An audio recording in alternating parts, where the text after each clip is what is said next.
이제 빌립보서 말씀을 가지고 저희가 한번 같이 살펴보겠습니다. 빌립보서 개관 이제 전체를 한번 살펴보겠는데요. 먼저 우리 빌립보서의 저자와 수신자에 대해서 한번 보겠습니다. 빌립보서는 이 사도 바울이 쓴 편지고요. 누가 이 편지를 받는 사람이냐? 빌립보 성도들입니다. 그래서 1장 1절에 보면 사도 바울이 빌립보 성도들에게 썼다. 아주 간단하죠, 빌립보서. 그러면 이 사도 바울이 편지를 썼을 때 장소가 어디냐? 이거는 로마 옥중이었다라는 의견이 대부분 학자들의 이야기입니다. 그래서 로마의 가택 연금돼서 가택 연금된 옥중에서 이 서신을 썼다. 그래서 이 바울이 감옥 속에 있으면서 기록했던 서신을 옥중 서신이라고 하는데 4개가 이제 있습니다. 에베소서, 골로새서, 빌레몬서, 그리고 오늘 우리가 살펴보는 빌립보서. 이거는 이제 감옥에서 썼다. 그러니까 여러분이 이 빌립보서를 보실 때에 내용을 보시면 또 알겠지만 이게 감옥에서 썼구나. 여러분 이렇게 이해를 하시고 말씀을 보시면 되겠습니다. 그러면 오늘 말씀의 배경이 되는 이 빌립보라고 하는 지역의 역사인데요. 원래 이 빌립보 지역의 이름은 크레니데스라고 해서 작은 우물이라는 뜻을 가진 지역의 이름이었습니다. 그런데 마게도냐의 알렉산더 왕의 아버지였던 이 필립 2세가 자신의 이름을 따서 이곳의 이름을 빌립보라고 이름을 짓습니다. 그래서 이름이 바뀌었어요. 근데 그 이후로 이제 로마가 이 지역을 정복하고 그리고 이 옥타비아누스가 이곳에 있는 실권을 얻게 되면서 이 땅에 자신과 함께 전쟁에 나갔던 군인들을 이주시킵니다. 로마의 땅이 되었고, 그리고 로마 황제가 실권을 가지고 있는 로마 황제가 자신과 함께 싸웠던 군인들을 이주시키면서 이 지역에 있는 사람들에게 로마 시민권을 부여를 했습니다. 그래서 이곳에 있는 사람들은 영광스러운 로마의 시민이 돼서 그들이 가지는 특권과 권리를 누리게 됐죠. 그래서 시민권을 가졌을 때 어떠한 유익이 있었냐면 황제 상속권이 있었습니다. 어떤 재판을 했을 때 이거는 너무 억울하다. 황제가 내 앞에서 황제 앞에서 이걸 재판하게 해달라. 그러면 재판이 최고의 그 상위 기관인 황제 앞에 가서 법을 치를 수 있었던 거죠, 재판을. 그리고 신변 보호권이라고 그래서 자기가 억울한 일을 당했을 때, 죄를 짓지 않았는데 누가 나에게 해코지할 때 나를 보호할 수 있는, 아직 명확하게 결정이 나지 않았는데 자신의 몸을 상하게 하거나 구금하거나 할 수 없는 신변 보호권, 이 로마 시민들에게 있었다는 거죠. 그러니까 바울도 나중에 로마로 가게 된 이유가 바로 나 시민권 가졌다, 그 얘기를 하잖아요. 그렇기 때문에 이러한 특권을 누렸죠. 뿐만 아니라 이 로마 시민권을 가지면 곡물과 세금이 면제됐습니다. 다 이방인들, 식민지로부터 이런 세금들을 막대하게 걷었는데 시민권을 가졌으면 이런 세금의 면제 혜택이 있었고요. 뿐만 아니라 이 빌립보 지역은 이러한 특수한 상황이 있었기 때문에 이 총독의 지배를 받지 않고 이 자체 특구로서의 혜택을 누리고 있었던 게 빌립보였다. 그러니까 많은 혜택이 있었던 거죠. 역사적으로도 아주 중요했던 곳이고, 로마 황제의 실권 그리고 그 영향력이 있었고, 이곳의 사람들에게는 영광스럽게 로마의 시민권이 주어졌고, 그 사람들은 많은 혜택을 누렸고, 내가 로마 시민으로서의 이 자부심과 자긍심을 가졌고, 이 빌립보 지역에 사는 사람들이 그랬다는 거예요. 뿐만 아니고 군사, 교통, 전략 요충지였습니다. 이 아시아와 유럽을 잇는 국제 도로의 중간에 위치했었기 때문에 아주 문물이 많이 오고 가는, 활발하게 교통이 이루어졌던 요충지였고요. 그렇기 때문에 다양한 사람들, 다민족과 다문화와 다종교가 혼재하고 있었던 지역이 바로 이 빌립보 지역이었습니다. 대충 이제 그림이 좀 그려지신가요? 빌립보가 이런 지역이었구나. 한번 그림을 좀 그리시면 좋을 것 같습니다. 그렇다면 오늘 이 편지를 받는 빌립보 교회는 어떻게 시작이 되었는가? 이 빌립보 교회는요, 이 바울이 아시아 쪽으로 원래는 가려고 했다가 자꾸만 그 길이 막혔어요. 그래서 바울은 이게 성령님이 막으시는구나 생각을 하고 그러던 중에 환상을 보게 되죠. 마게도냐에 있는 사람들이 이리로 와서 우리를 도우라라는 환상을 보게 됩니다. 그래서 이 드로아에서 지역을 바꾸어 가지고 이 방향을 바꾼 거죠.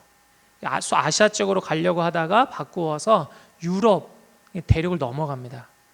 그래서 제일 처음에 도착했던 큰 성이었던 곳이 바로 이 빌립보입니다. 2차 여행 중에 세워졌고요.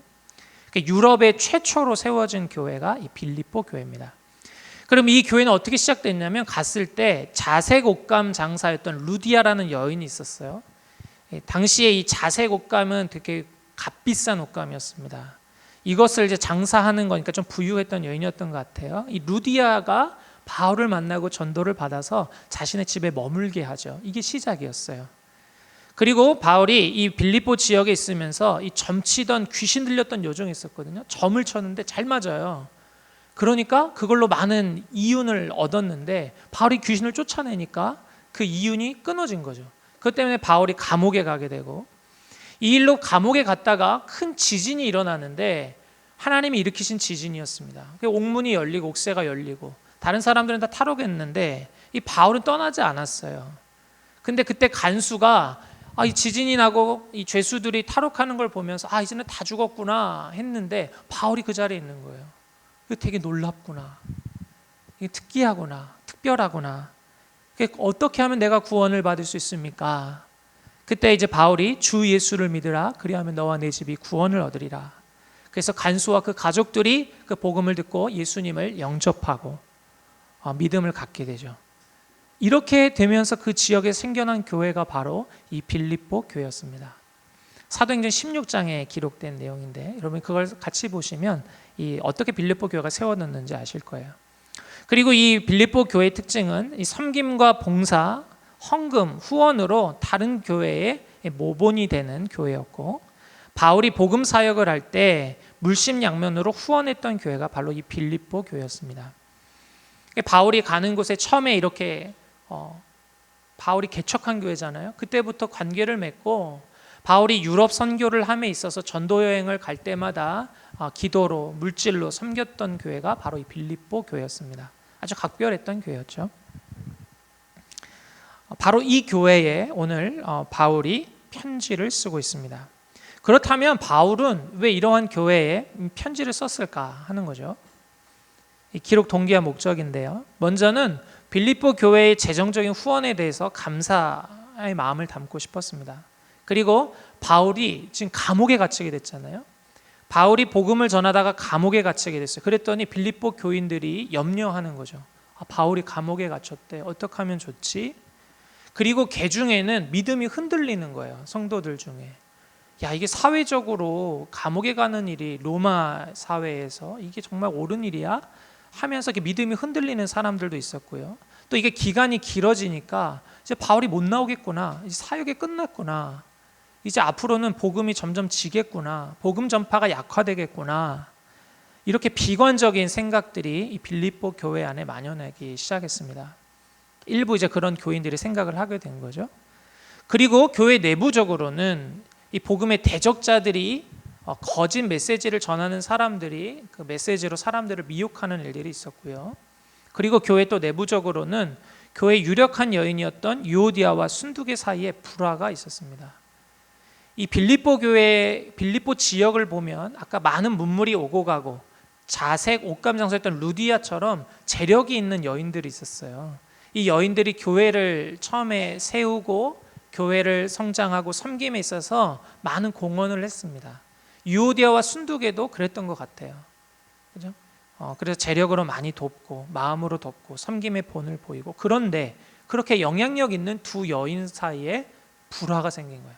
갈등이 생긴 거죠. 그러니까 교회 내부적으로 서로 좀 시끄러운 소리가 있었던 이런 상황에 있었습니다. 바울이 이런 상황을 듣고 이제 편지를 쓰기 시작한 거죠. 이제 그러한 내용들이, 그래서 이러한 목적을 가지고 이러한 상황이었기 때문에 이러한 문제를 타결하고 이러한 뜻을 이루기 위해서 편지를 쓰는 게 바로 빌립보서입니다.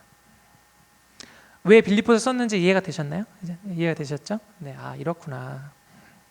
이해가 안 되시면 중간에 손을 들으셔서 표시해 주시면 다시 한번 설명을 해드리면서 하도록 하겠습니다. 빌립보서는 여러분 자주 접하는 말씀, 아주 유명했던 말씀들이 많이 기록되어 있어요. 주옥 같은 말씀들이. 그래서 저도 오늘 준비를 하다 보니까 다룰 내용들, 같이 나누고 싶은 내용들이 너무 많은 거예요. 보석 같은 말씀들이. 그래서 오늘 그런 내용들을 함께 살펴보도록 하겠습니다. 그럼 빌립보서의 이제 개요와 그 장별로 보면서 주요 몇 가지 주제들을 한번 살펴보겠는데요. 먼저 1장의 내용입니다. 1장의 제목을 같이 한번 읽어볼까요? 시작. 바울의 투옥과 복음의 진전. 네. 바울이 투옥됐는데 복음이 진전됐다. 그래서 앞부분에는 인사말과 기도가 이제 바울이 늘상 편지 쓰는 것처럼 기록되어 있고요. 그리고 자신의 이제 투옥에 대한, 지금 감옥에 갇힌 거에 대한 바울의 생각이 1장 중후반부에 이제 기록이 되어 있습니다.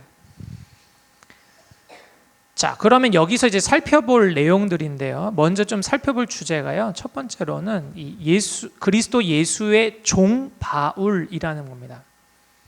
종이라는 주제예요. 바울이 편지를 쓸 때마다 자기는 뭐뭐다라고 이렇게 표현을 합니다. 근데 여러분, 그 표현은 바울이 무엇인가 메시지를 잘 드러내게 하는 직분 또는 호칭이에요. 여러분, 우리가 누군가를 부를 때 이름 또는 직분을 부르면 그 사람과 나와의 관계가 다 규정이 되죠. 그렇죠? 저희가 만약 여러분들이 목사님 부르면 저는 목사님과 성도의 관계가 되는 거예요. 근데 여러분이 저에게 아저씨 그러면 저는 아저씨고 여러분들 뭐가 되죠? 아저씨 아줌마가 되는 거죠. 처녀분도 계실 수 있고요. 아가씨가 있을 수도 있고요. 네. 그리고 여러분이 호칭에 따라 선생님 부르면 저는 선생님과 제자, 아니면 선생님과 다른 가르침을 받는 사람, 이런 경우가 되는 거죠. 그러니까 어떻게 부르느냐가 따라 다르죠. 전 집에 가서 아이들이 저보고 목사님 이러지 않죠. 아이들이 저보고 아빠 이렇게 얘기를 합니다. 아빠. 그럼 아빠와 자녀 사이의 관계가 되는 거죠.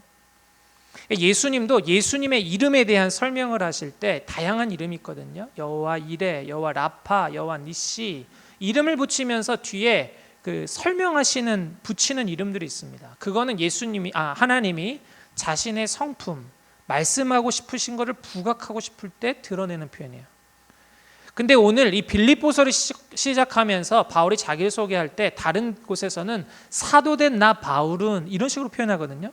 그리스도의 사도인 나 바울은 나의 사도로서 뭐 이렇게 표현을 하는데, 사도라는 표현을 쓰지 않습니다. 대신에 쓴 표현이 그리스도 예수의 종 바울은 종으로 표현을 합니다. 이 종이라고 표현된 부분은 성경에서 로마서와 디도서를 쓸 때 이 종이라는 표현을 썼어요. 그러니까 둘로스라는 표현인데요. 네. 헬라어로 둘로스. 여러분 둘로스 많이 들어보셨죠? 둘로스 찬양팀, 둘로스 봉사, 둘로스. 이 종이란 표현이에요. 종. 이 원어의 뜻은 여러분 노예라는 뜻이죠. 노예. 둘로스는 노예, 종이란 뜻입니다. 여러분, 노예가 어떠한 존재입니까? 노예는 소유의 개념이었습니다. 당시에. 시장에 사람들이 쭉 서 있으면 이제 그 살 사람이 딱 보고 값을 지불하는 거예요. 여러분, 영화 같은 데 보시면 그렇게 있지 않습니까? 사람들이 딱 건장한 사람들이 쫙 있으면 딱 보고 내가 은화 몇 냥, 내가 얼마, 세겔 뭐 이렇게 해서 사람을 사죠. 그 사람은 그날부터 이 주인의 소유가 됩니다. 값을 지불하고 사는 거죠.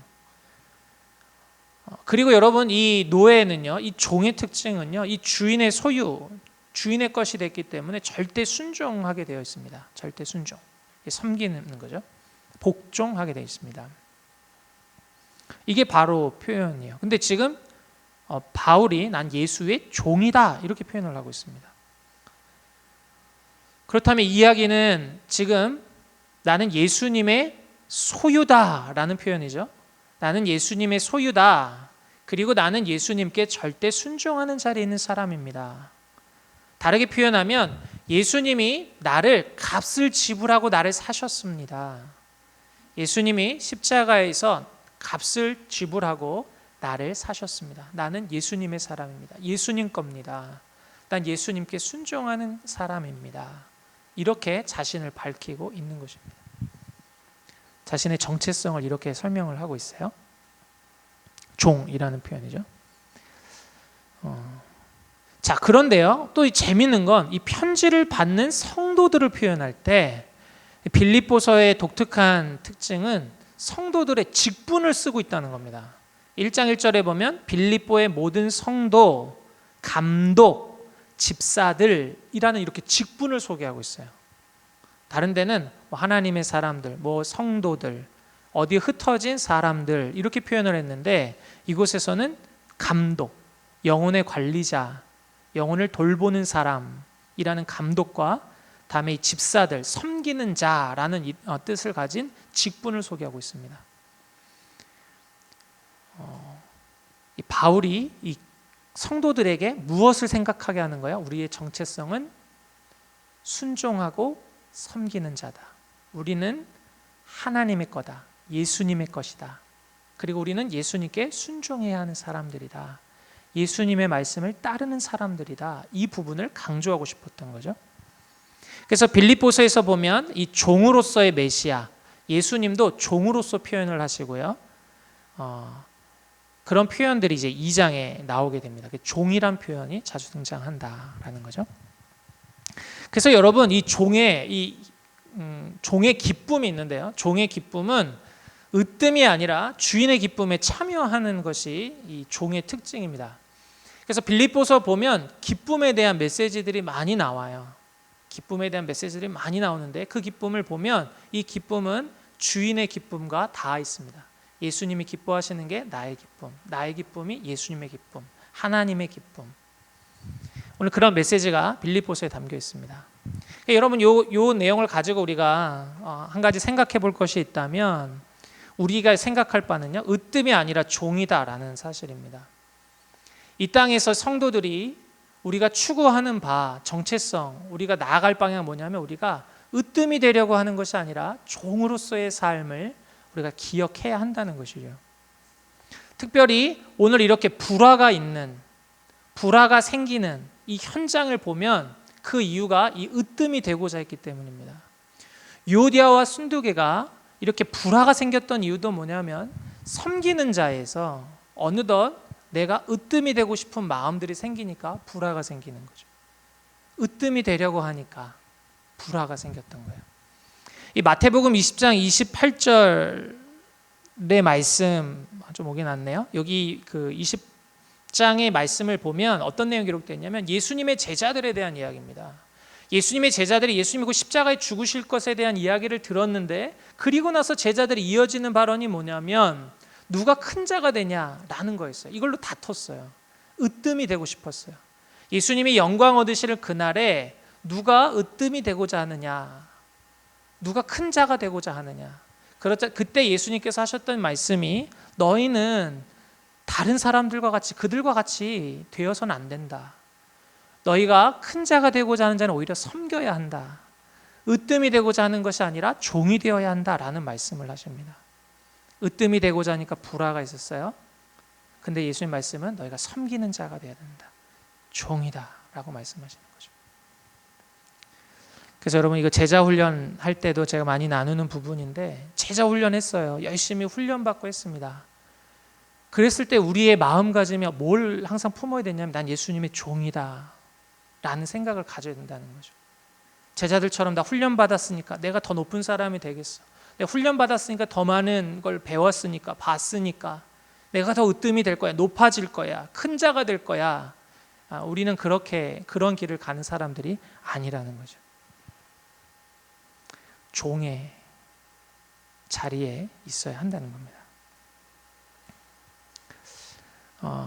제가 얼마 전에 이제 교구 목사님했던 이제 김현웅 목사님이 이제 담임 목사님으로 군산 영생교회로 이제 부임을 하시게 됐잖아요.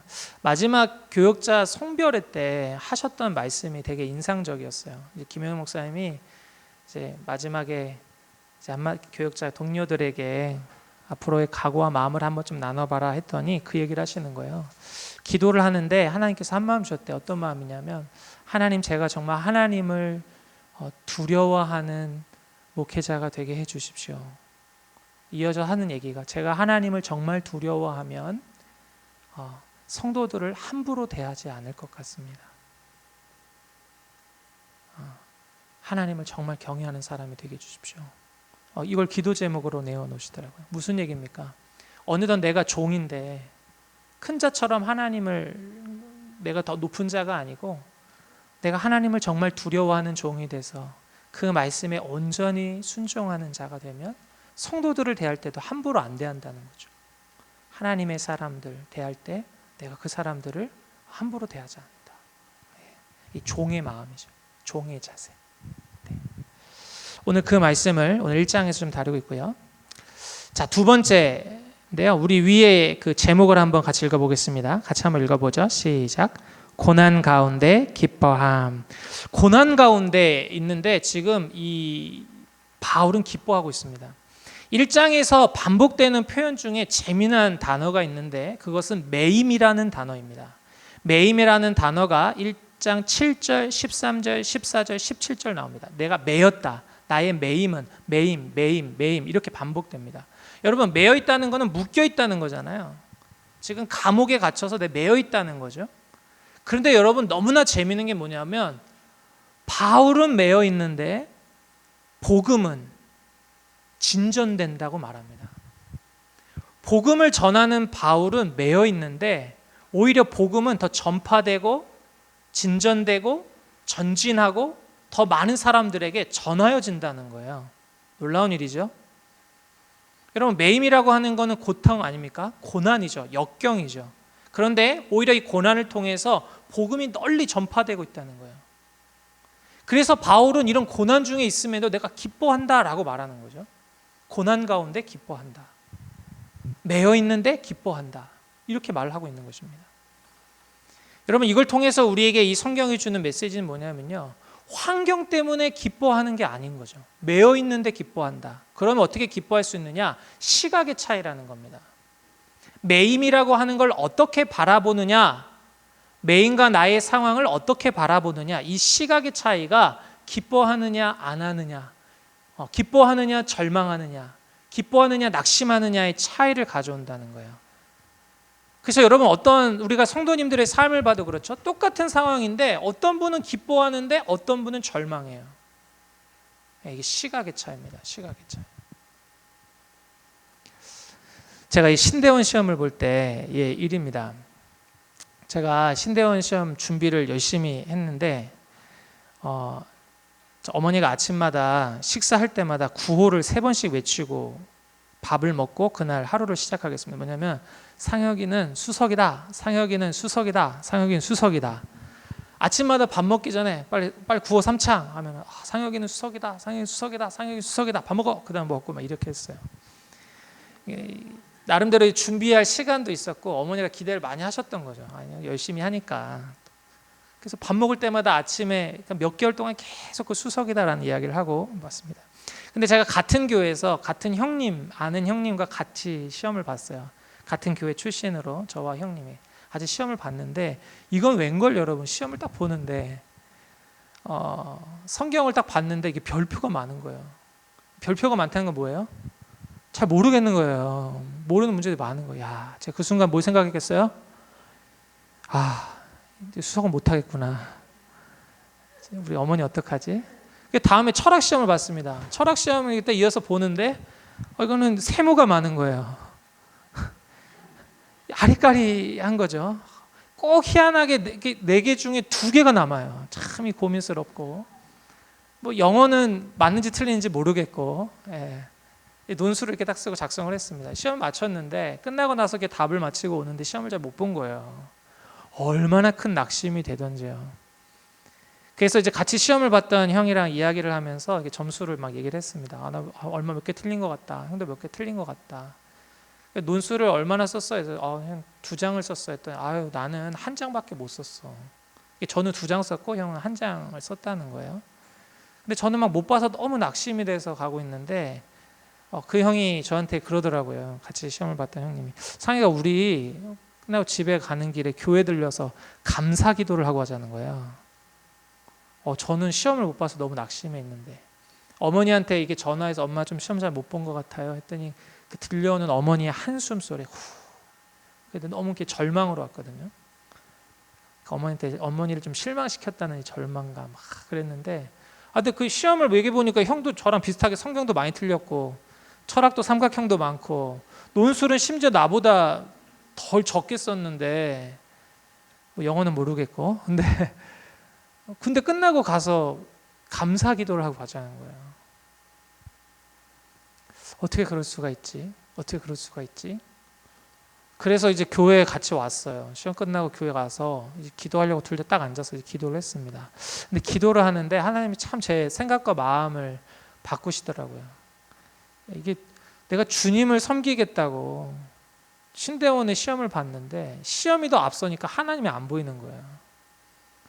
내가 주님을 더 잘 섬기고 더 잘 또 배워서 성도들을 이러려고 했는데 하나님은 온데간데 없고 시험 점수 때문에 절망하고 낙심하고, 근데 이 형님은 계속 시험 기간에도 비슷한데 하나님 앞에 감사하고 있었던 거죠.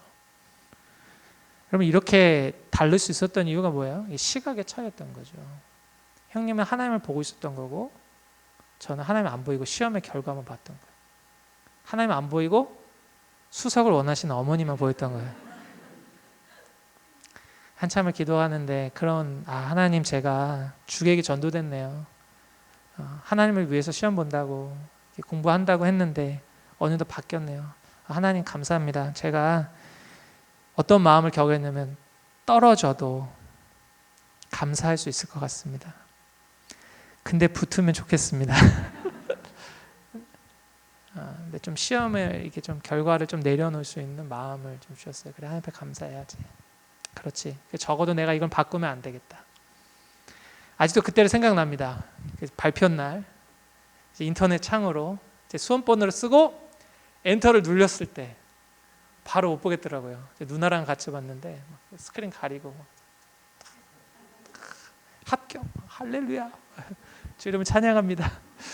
그래서 똑같은 환경인데 누구는 감사하고 기뻐하고 누구는 절망하고 슬퍼하고, 이 시각의 차이죠. 바울은 매여있는, 감옥에 있는, 기뻐할 수 없는 상황이었는데 기뻐할 수 있었던 이유는 여러분, 이 시각의 차이가 있었던 거예요. 그리고 지금 빌립보 교회 성도들이 바울이 매인 것 때문에 걱정하고 근심하고 큰일 났다, 이제 복음이 못 전해지겠구나, 이제 끝났구나, 사역이 끝났구나, 바울의 생도 끝났구나 하고 있는데, 오히려 기뻐하는 바울의 모습을 보면서 바울이 빌립보의 편지를 통해서 하는 거는 보라는 거죠. 눈을 크게 뜨라는 거예요. 눈을 크게 열라는 거예요. 하나님의 큰 그림을 보라는 거예요. 하나님의 큰 그림을 보라는 거죠. 그래서 어떤 사람들은 바울의 갇힌 걸 보고 더 열심으로 복음을 전하는 사람도 있었고, 어떤 사람들은 바울의 사역을 시기 질투했던 사람들이 이때가 기회다, 우리가 더 열심을 내자 해서 그 불순한 동기로 복음을 전했던 사람들이 있었어요. 그런데 그럼에도 불구하고 그리스도가 점점 더 넓게 곳곳마다 펼쳐지게 되는 그러한 일들이 있었던 거죠. 그게 기뻐할 수 있었던 거예요. 바울은 하나님의 큰 그림을 봤던 거죠. 바울은 그걸 봤기 때문에 고난 가운데 기뻐했고, 빌립보 교인들은 보지 못했기 때문에 불안해하고 염려했던 거예요. 하나님의 큰 그림을 봐야 되는 거죠. 베드로전서 4장 12절 13절도 보면 너희에게 불같이 연단하려고 오는 시험을 이상하게 여기지 말고 그리스도의 고난에 참여하는 것으로 즐거워하라 라고 말을 하고 있습니다. 우리가 그리스도의 고난에 참여하는 걸 통해서 하나님의 큰 그림이 이루어진다는 거예요. 이상하게 여기지 말라는 거죠. 그렇다면 여러분, 그럼 우리 삶에 이걸 적용해서요, 어떻게 그러면 고난 가운데 우리가 어떠한 자세를 취해야 할까라는 거죠. 바로 우리의 기도입니다. 하나님, 우리의 눈을 열어주십시오 라는 거예요. 하나님, 이게 너무 크게 보여요. 하나님, 눈앞에 있는 상황이 너무 크게 보입니다. 내 삶에 이런 매임이 너무 크게 보입니다. 하나님, 눈을 열어주십시오. 하나님, 보여주십시오. 큰 그림을 보여주십시오. 그리고 주님 가라 하시는 그 길을 변함없이 가게 해주십시오. 우리 눈을 열어달라는, 우리 시각을 크게 열어서 주님의 눈으로 보게 해달라고 우리가 기도해야 한다는 것입니다. 이게 1장에서 우리가 또 살펴볼 수 있는 내용입니다. 그럼 2장으로 넘어가 보겠습니다.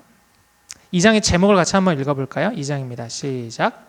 겸손한 섬김에 대한 권면.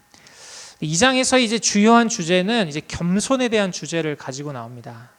그래서 처음에는 믿음 안에서 연합하고 서로 섬기는 것에 대해서, 그리스도 예수의 겸손한 섬김의 본에 대해서, 세상에서 빛으로 살아가는 것, 그다음에 섬김을 중심으로 한 이 삶의 본보기 디모데와 에바브로디도에 대해서 설명이 나옵니다. 그 내용을 한번 이제 좀 자세히 또 들어가 보겠습니다. 자, 2장에서는 지금 아까 빌립보 교회 안에서 성도들의 교제 가운데 약간 불편함이 생겼다고 그랬어요. 안에 껄끄러운 마음이. 그때에 바울이 성도 간의 건강한 교제 회복, 하나됨을 위해서 이 4가지를 먼저 필요한 덕목이 있다고 얘기합니다. 그거는 그리스도 안의 권면, 사랑의 위로, 성령의 교제, 긍휼과 자비. 우리 4가지 덕목 다시 한번 읽어볼까요? 시작. 그리스도 안의 권면, 사랑의 위로, 성령의 교제, 긍휼과 자비. 이게 2장 1절에 기록되어 있어요. 지체들을 권면할 때 그리스도 안에서 권면하라는 거죠. 우리가 누구를 위로하고 격려할 때에 다른 방법들을 동원할 수 있지만 성경이 말하는 건 우리에게 그리스도 안에서 하나님의 방법으로 그리스도 안에서 위로하고 격려할 것을 말합니다. 두 번째는 사랑의 위로. 우리가 지체들과 교제할 때 사랑을 근거해서 위로해라. 사랑을 근거해서 위로해라 말하고요. 세 번째는 성령의 교제가 있어야 된다. 나와 하나님과의 교제, 그리고 이 성령 안에서 나와 다른 성도 간의 교제, 이걸 성령 안에서 교제를 해야 된다 라고 말을 하고 있고요. 네 번째는 긍휼과 자비. 긍휼이라는 이 단어의 원어는 내 심장 이런 어원과 닿고 있거든요. 그러니까 우리 목사님이 그 긍휼히 여기는 자는 복이 있다. 내 친구가 배가 아프니 내가 배가 아파요. 그 사람의 아픔이 내 심장이 정말 아픈 것처럼 같은 마음을 품는 거죠. 이러한 긍휼과 자비가 하나됨, 성도들의 하나됨과 교제함에 있어서 근거가 된다. 그래서 바울은 이 4가지를 빌립보 교회가 가지고 있다 이렇게 전제를 하고 다시 한번 확인해요. 그리스도 안의 권면, 사랑의 위로, 성령의 교제, 긍휼과 자비. 그리고 나서 빌립보 교회 성도들이 가져야 될 태도를 말하면서 이 겸손을 이야기합니다. 겸손. 이게 아주 중요한 주제로 나오죠. 그래서 2장 2절에서 4절 보면 같은 마음을 품어라. 또 같은 사랑을 하면서 뜻을 합력해서 또 이렇게 마음을 함께 할 것을 당부합니다. 그리고 다툼과 허영으로 하지 말고 자기보다 남을 낮게 여겨라 이렇게 이야기를 하고 있습니다. 다툼이라고 하는 건 여러분, 다툼은 이기심, 아까 나만 생각하는 거, 내가 먼저 생각하는 이기심. 그리고 허영이라고 하는 건 여러분 자만심이죠. 허영이라고 하는 거, 실제보다도 더 괜찮은 것처럼 허영, 자만심. 이러한 걸로 성도들을 대하지 말고 내가 먼저, 그리고 자만심으로 다른 사람을 대하지 말고 자기보다 남을 낮게 여겨라 라고 말합니다. 자기보다 남을 낮게 여기라고 하는 얘기는 뭐냐면 나를 무조건 낮추고 당신이 더 최고입니다 이런 표현이 아니고요. 자기보다 남을 낮게 여긴다는 것은 다른 사람의 잘하는 것을 인정해주고 세워주라는 말이에요. 근데 봤는데 저 사람 잘하네. 그럼 정말 이거 잘하네요. 성도님 이런 게 은사네요. 성도님 이런 건 정말 탁월하세요. 성도님 이런 게 너무 아름다워요. 이렇게 남을 낮게 여겨주라는 거예요. 근데 이기심과 자만심, 다툼과 허영이 있으면 어떻게 돼요? 이거 별거 아니야. 나도 할 수 있어. 그건 없어도 돼. 괜찮아. 이렇게 낮춰보는 거죠. 파당의 일부예요. 근데 자기보다 남을 낮게 여겨라 이렇게 얘기를 합니다. 그리고 세 번째로는 자기 일뿐 아니라 다른 사람들의 일을 돌보라 라고 말합니다. 이 이야기는 자기의 유익뿐만 아니라 다른 사람의 유익도 함께 생각해라 라고 말해요. 이거는 내 것을 먼저 보고 다른 사람 걸 나중에 봐라라는 말이 아니고 나의 유익을 보는 것처럼 다른 사람의 유익도 생각해라. 같이 생각하면서 보라는 거예요. 생각을 확장하라는 거죠. 다 이기적으로 나만 먼저 생각하는 우리의 생각을 넓혀서 자기일 뿐만 아니라 다른 사람의 유익까지도 함께 봐라. 이게 바로 겸손의 태도라고 말합니다. 그리고 이것이 하나됨을 이루는 아주 중요한 태도다라고 말을 하고 있어요. 그러면서 바울이 등장시킨 모범이 있습니다. 우리가 봐야 할 본, 겸손의 본 누구냐면 바로 예수 그리스도예요. 2장 5절을 같이 한번 읽어보겠습니다. 너희 안에 시작. 너희 안에 이 마음을 품으라. 곧 그리스도 예수의 마음이니. 네, 아멘. 너희 안에 이 마음을 품으라. 곧 그리스도 예수의 마음이니. 이 겸손을 말하면서 예수님의 마음을 품으라고 말합니다. 이 현대인의 성경 버전으로 보면 이걸 이렇게 표현하고 있어요. 여러분은 예수님과 같은 태도를 가지십시오. 예수님과 같은 태도, 이 겸손의 태도를 여러분들도 가지십시오 라고 말을 합니다. 그리고서 이어지는 게 2장 5절부터 11절까지 예수님의 겸손의 모습, 겸손으로 섬기신 모습을 기록하고 있어요. 자, 그럼 예수님이 어떠한 태도를 보이셨는가라는 거죠. 첫 번째로 하나님의 본체시나 종의 형체를 가지사. 하나님의 본체, 예수님은 하나님이세요. 그죠? 성부 하나님, 성자 예수님, 성령 하나님. 하나님과 동등된 하나님이십니다. 그런데 하나님의 본체이신 분이 종의 형체를 가지세요. 자리를 바꾸신 거죠. 이 말의 뜻은 뭐냐면 이 특권, 하나님이라고 하는 하나님의 본체이신 이 특권을 지키는 것. 내가 이거 하나도 내가 가리지 않겠다. 내가 하나도 불편함을 갖지 않겠다. 이 특권의 고수가 아니라 섬김의 자세를 취하신다는 말씀이에요. 특권을 고수하는 게 아니고 내가 오히려 섬기는 곳으로 가겠다라는 거죠. 겸손하게 남의 유익을 자신의 유익보다 더 중요한 것으로 여기셨습니다. 예수님이 왜 이러한 자기 비하, 낮추시는 일을 했습니까?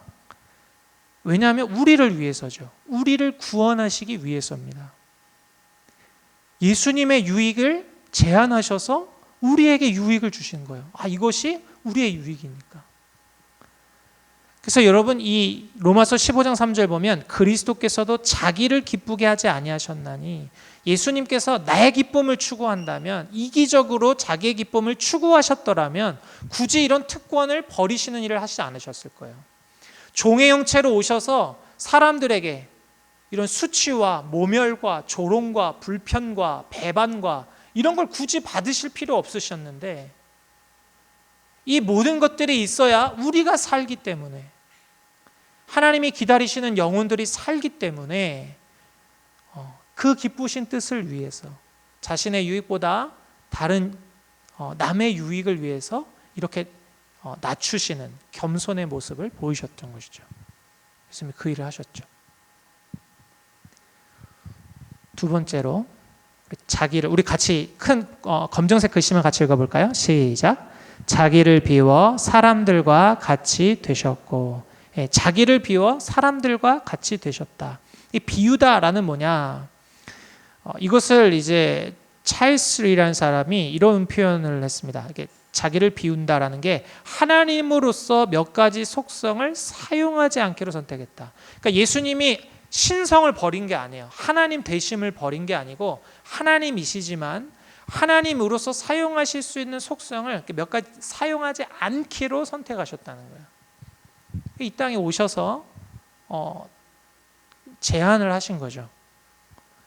그리고 여기 사람들과 같이 되셨다. 이 표현은 뭐냐면 죄악된 인류를 위해서 자신의 몇 가지 속성을 제안하셔서 연약한 자리로 내려오셨다는 겁니다.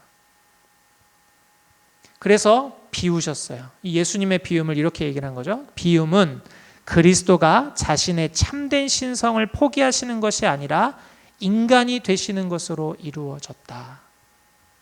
예수님의 비움은 신성을 포기한 게 아니고 인성을 취하시는 것, 인간이 되시는 것으로 이루어졌다. 그래서 여러분 고린도후서 8장 9절이 예수님이 이런 비우심을 이렇게 설명하고 있어요.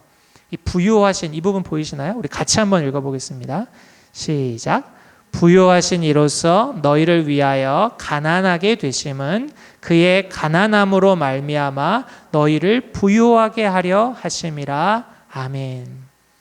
너희를 위하여 가난하게 되심은, 예수님이 가난하게 되셔서 우리를 부요하게 하시기 위함이다.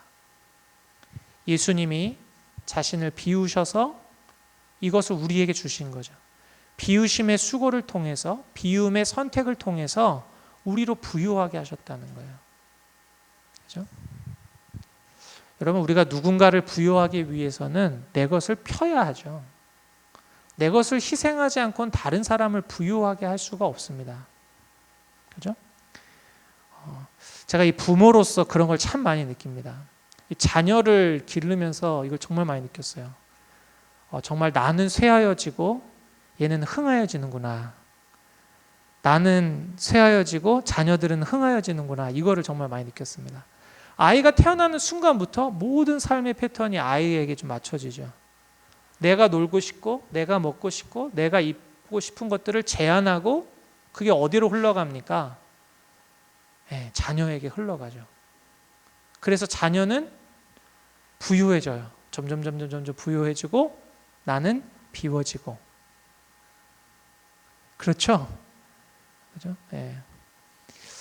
저희 집에 자녀들한테 용돈을 받잖아요. 그러면 저희 장모님이 저희가 그 돈을 못 가져가게 하십니다.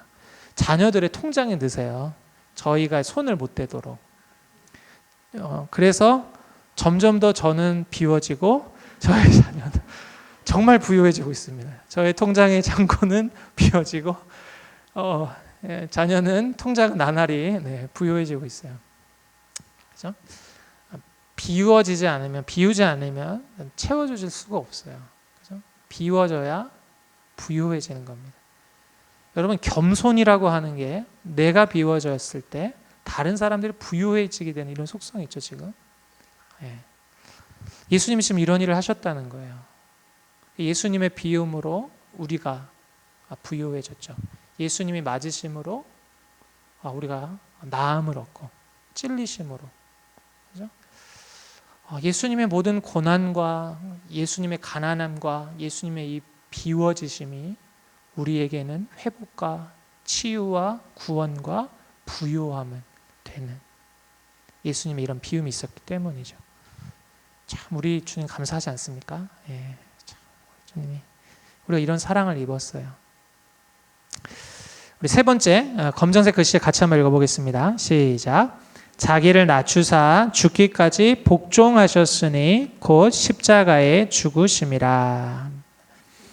예수님이 자기를 낮추셔서 어디까지 가셨냐? 죽기까지 복종하셨다 말합니다. 그래서 곧 이 죽기까지 복종은 십자가에 죽으셨다는 거예요.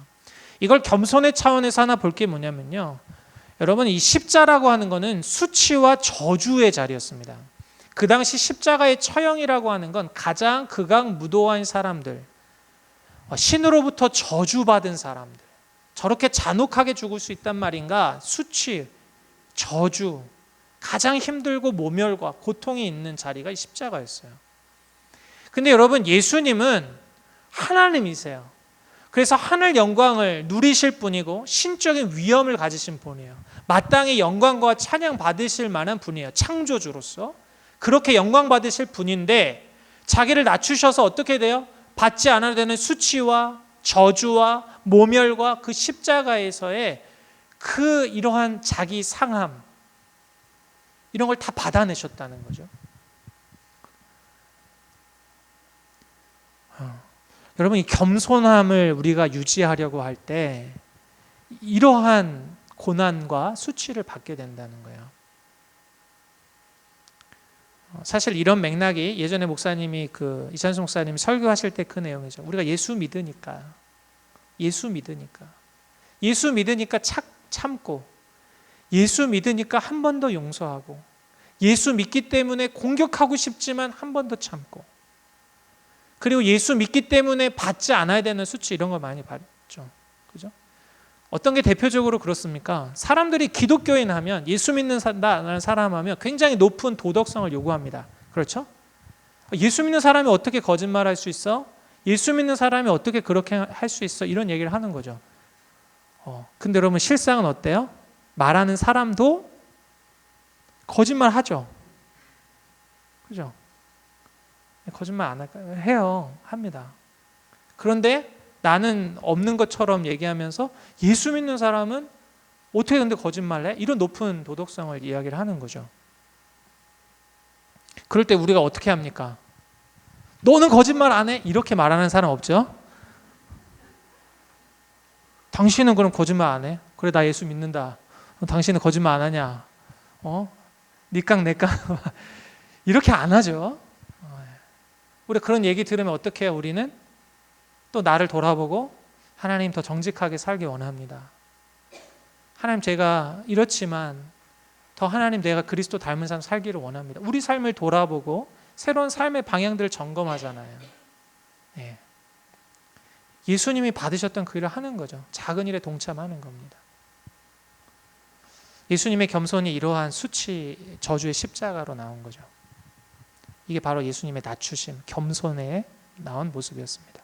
그래서 여러분, 예수님은 이 사랑의 마음으로 십자가에서 자신을 낮추셨어요. 이런 걸 받으셨어요. 그래서 이러한 낮추심을 통해서, 십자가에서 죽으시는 낮추심을 통해서 진정으로 하나님이심을 입증하셨어요. 왜냐? 하나님은 사랑이시기 때문이죠. 예수님이 이러한 사랑을 보이심을 통해서 예수님의 하나님 되심을 다시금 보여주신 거예요. 이렇게까지 사랑하신 거죠. 영광 받으실 분이 우리를 위해서 수치와 저주 십자가를 대신 지심으로 우리를 향한 사랑을 확증하시는 거죠. 그래서 이걸 통해서 예수님의 하나님 되심을 보이는 거예요. 네. 하나님은 사랑이시기 때문에 예수님이 이렇게 아름다운 겸손의 모습을 보이셨습니다. 우리가 이런 예수님의 태도를 본받자는 거죠. 우리가 너희 안에 그리스도 예수의 마음을 본받는다. 바로 이걸 말씀하고 있어요. 자, 그래서 이렇게 예수님의 겸손의 모습을 보시자. 이러므로 9절에 보면 이렇게 자기를 낮추시고 죽기까지 복종하신 예수님, 이러므로 하나님이 예수님을 높이셨다 말합니다. 예수님은 더 섬기는 자리, 겸손으로 섬기는 자리로 가셨는데, 그렇게 겸손으로 섬기는 자리를 가신 예수님을 하나님이 기뻐하시면서 지극히 높이셨다는 거예요. 그래서 모든 이름 위에 뛰어난 이름을 주시고 하늘과 땅에 있는 자들과 땅 아래에 있는 자들로 모든 무릎을 예수 이름에 꿇게 하시고 모든 입으로 예수 그리스도를 주라 시인하여, 예수님을 주님으로 이제 부르게 한 거죠. 시인하게. 예수님을 이렇게 높이셨다는 거예요. 그리고 예수님을 높이셨을 뿐만 아니라 하나님 아버지께 영광을 돌리게 하셨다. 이런 일을 행하신 하나님 아버지께서 영광을 돌리게 하셨다 라고 말을 하고 있습니다. 하나님이 낮추셔서 높이셨는데 이 높아짐을 통해서도 하나님의 영광을 나타내신다는 겁니다. 이게 바로 하나님께서 우리에게 말씀하시는 성도들의 삶, 우리가 하나됨과 우리의 삶의 자세로 이 겸손을 말씀하고 있어요. 자, 그래서 이러한 겸손의 모습, 이건 근데 예수님이 하신 거지. 예수님은 이렇게 하실 수 있지만 사람이 그렇게 할 수 있겠어? 우리가 그렇게 할 수 있겠어? 라고 질문을 할 수 있죠. 이건 예수님이니까 저렇게 하신 거지. 그런데 바울은 그 예수님의 본을 따르는 사람들을 소개합니다. 먼저는 바울 자신을 이야기하고요. 바울 다음에 아름다운 섬김의 모습을 보였던 디모데와 에바브로디도를 소개합니다. 정말 예수님의 마음을 품고 살았던 두 사람을 소개해요. 디모데, 첫 번째 디모데입니다. 우리 진실이 생각하고 이 부분 같이 한번 읽어볼까요? 시작. 진실이 생각하고 자신의 성공과 야망이 아닌 교인들의 필요를 생각, 자기 일을 구하지 않고 그리스도의 일을 구함. 이 바울이 디모데를 빌립보 교회로 다시 보내려고 합니다. 그때 이 디모데의 자세를 얘기하는데 디모데가 진실이 너희를 생각한다라고 말해요. 디모데가 빌립보 성도들을 정말 진실하게 생각하는 사람이다라고 말해요. 젊은 목회자로서 디모데가 가지고 있는 마음이 뭐냐면요. 내가 더 성공해야겠다. 내가 더 높아져야겠다. 내가 이름을 날리는 사역자가 돼야 되겠다. 내가 바울의 명성을 따르는 사람이 돼야 되겠다가 아니고 진실하게 생각했다는 건 정말 교인들의 필요가 뭔지, 교인들을 정말 생각해서 교인들의 필요가 뭔지를 살피는 사람, 진실이 생각했던 교역자다. 이게 바로 예수님의 마음을 품은 거죠. 내 일을 구하지 않고 나의 성공, 나의 유익을 구하는 것이 아니라 그리스도의 일, 바로 성도들을 세우는 일, 성도들을 온전하게 하는 일, 성도들에게 하나님의 필요를 공급하는 일, 그 일을 구했던 사람이 디모데였다. 예수님의 마음을 따랐던 사람이라는 거죠. 두 번째로는 이 에바브로디도라는 사람입니다. 우리 말씀을 30절 같이 한번 읽어볼까요? 그가 함께 읽겠습니다. 시작. 그가 그리스도의 일을 위하여 죽기에 이르러도 자기 목숨을 돌보지 아니한 것은 나를 섬기는 일에 부족함을 채우려 함이니라. 아멘. 이 에바브로디도라는 사람은요, 빌립보 교회 성도였어요. 지도자였습니다. 그런데 바울이 감옥에 갇혔다는 이야기를 듣고 빌립보 교회에서 에바브로디도 편을 통해서 이 선물, 후원하는 것을 가지고 가게 해요. 그래서 에바브로디도가 바울에게 가서 그 선물을 전달하고 그곳에서 바울의 일을 돕습니다. 필요한 일들을 돕고 같이 복음의 사역에 그 현장을 함께 해요. 그런데 그러던 중에 에바브로디도가 중병에 걸립니다. 거의 죽을 지경에 이르렀다고 말하고 있어요. 죽을 지경에. 그가 2장 27절 보면 그가 병들어 죽게 되었으나 이제 거의 죽게 된 거예요. 그랬는데 하나님이 이 에바브로디도를 그 긍휼히 여기셔서 그 병에서 살려주십니다. 그래서 바울이 이 에바브로디도가 거의 죽을 지경에 이르렀다라는 소식을 빌립보 교인들이 들었을 때 또 걱정할까 봐, 그리고 이 죽을 지경에 이르렀다가 회복시켜 주신 이 감사와 은혜와 염려하고 있는 마음을 담아서 에바브로디도를 다시 돌려보내요. 그러면서 빌립보 교인들에게 에바브로디도가 맡은 일을 다 못하고 몸이 약해서 못하고 다시 돌아가는 게 아니고 정말 죽을 힘을 다해서 섬기고 그리고 돌아가는 거다. 그를 따뜻하게 맞아줘라 이야기를 하는 거죠. 그래서 이 30절에 보면 그가 그리스도의 일을 위하여 죽기에 이르러도 자기 목숨을 돌보지 아니하는 것은 무슨 얘기입니까? 힘써서 죽을 힘을 다해서 그리스도를 섬겼다는 거예요. 자기의 어떠함보다도 내가 죽을 힘을 다해서 목숨을 다해서 내가 그리스도를 섬기는 일을 했다. 그래서 바울을 섬기는 일에 부족함을 채우려고 이 모든 일들을 했다. 잘 채워주었다. 이렇게 인정을 하고 있습니다. 자기 자신의 목숨을 구하고 자기 자신의 안위를 생각하고 자기 자신의 편의를 생각했다면 이렇게 하지 못했겠죠. 더 일찍 돌아갔을 거야. 안 되겠는데요? 이건 안 되겠어요. 계산하고 따져보고 안 되겠어요. 그래서 여러분, 자기 부인을 하지 못하는 사람은 절대로 예수님을 따를 수가 없습니다. 자기 부인을 하지 못하는 사람은 절대로 예수님을 따를 수가 없어요. 그런데 지금 이 에바브로디도는 자기를 부인하고 예수님의 마음을 품고 이 섬기는 일에 최선을 다해 섬겼던 것이죠. 여러분, 이 디모데나 에바브로디도를 한번 보십시오. 예수님을 보십시오. 자기의 유익을 구하지 않고 다른 사람의 유익을 구하고 생각했어요. 그죠?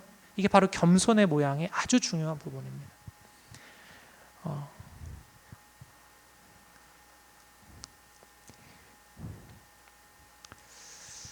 이런 이 겸손의 태도가 실제로 이 삶의 현장에서도 그걸 따르는 사람들이 있었다는 거죠. 그래서 빌립보 교회 성도들에게도 보라는 거예요.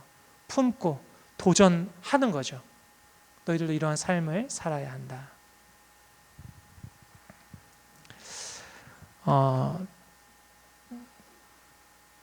그 메인의 아이디어라고 하는 우리 빌립보서 주석에 나온 부분을 제가 조금 인용을 하겠습니다. 사랑과 겸손은 늘 함께한다. 사랑이 없는 겸손은 없으며 반대로 겸손하지 않는 사랑도 없다. 사랑과 겸손은 팽팽하게 조여진 긴장이 감도는 관계에서 겸손하고 또 이기적이지 않는 마음으로 사랑을 베풀 때 하나됨을 증진시키고 기쁨을 널리 퍼뜨린다는 것을 배운다. 이것이 바로 빌립보 교회가 필요로 하는 메시지였다.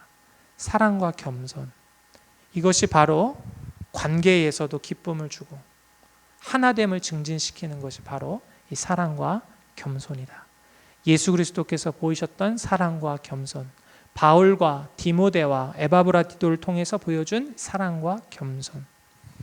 자, 그렇다면 이걸 우리의 삶에 적용해 본다면 어떻게 적용할 것인가? 이렇게 한번 정리해 볼 수 있을 것 같아요. 나 먼저에서 상대방 먼저로 생각하기.